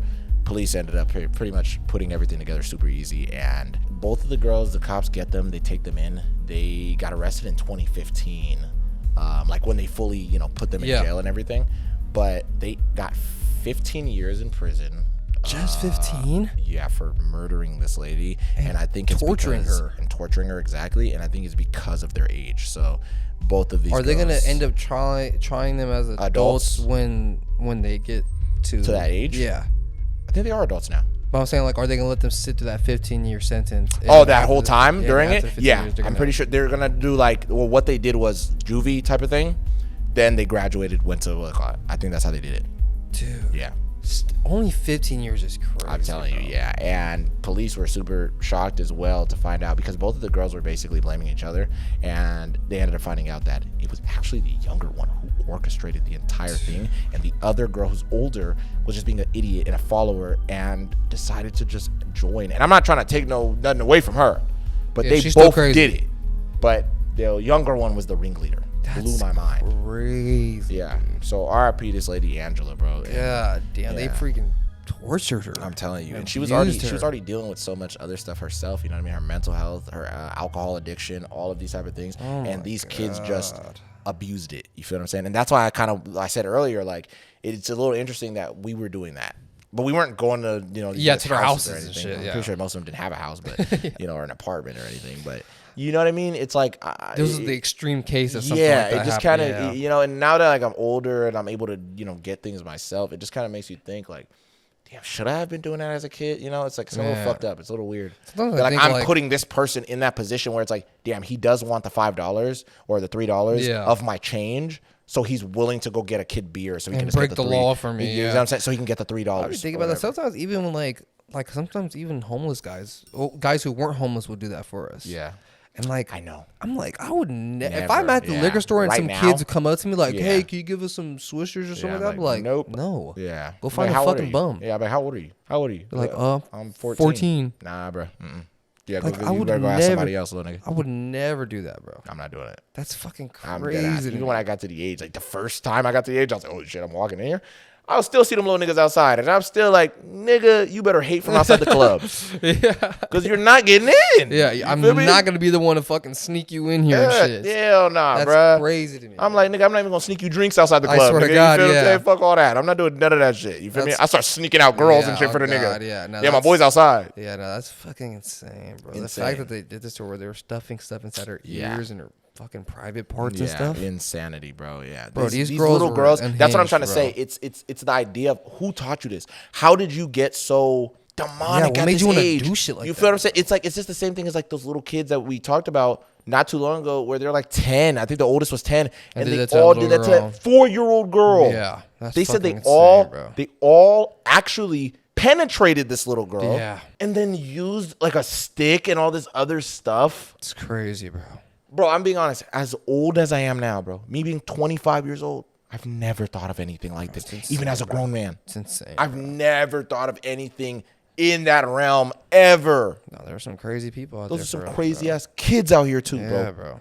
This is a whole different, you feel me, time that we're living in, man.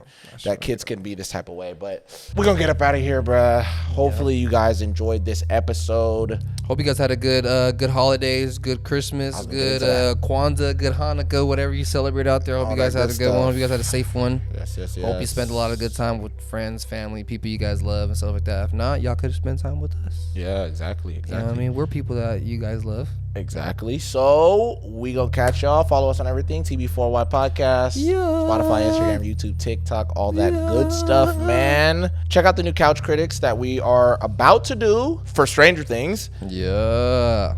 It's gonna be great. And the end of an era, huh? Man. But almost the end of an era. Yeah, pretty much. But all right, guys, we'll catch you on the next one. Hopefully you enjoyed this episode. Comment below what you guys really enjoyed about this episode. Let us know about your gifts, things like that, whatever you want to really comment. Who had the best wrapped gift? Yes. Who had a better ugly Christmas who had a better ugly Christmas sweater? Yeah, be honest. You know what I mean? I didn't go too crazy this year. My last years were the best. But this one, it is what it is. I got something simple. Something cool. Something chill. Oh, also follow us on Twitchies. Oh, yeah. I put the names up. I haven't been on in a while. Sheriff was on recently, so he's getting back on that horse. Yeah.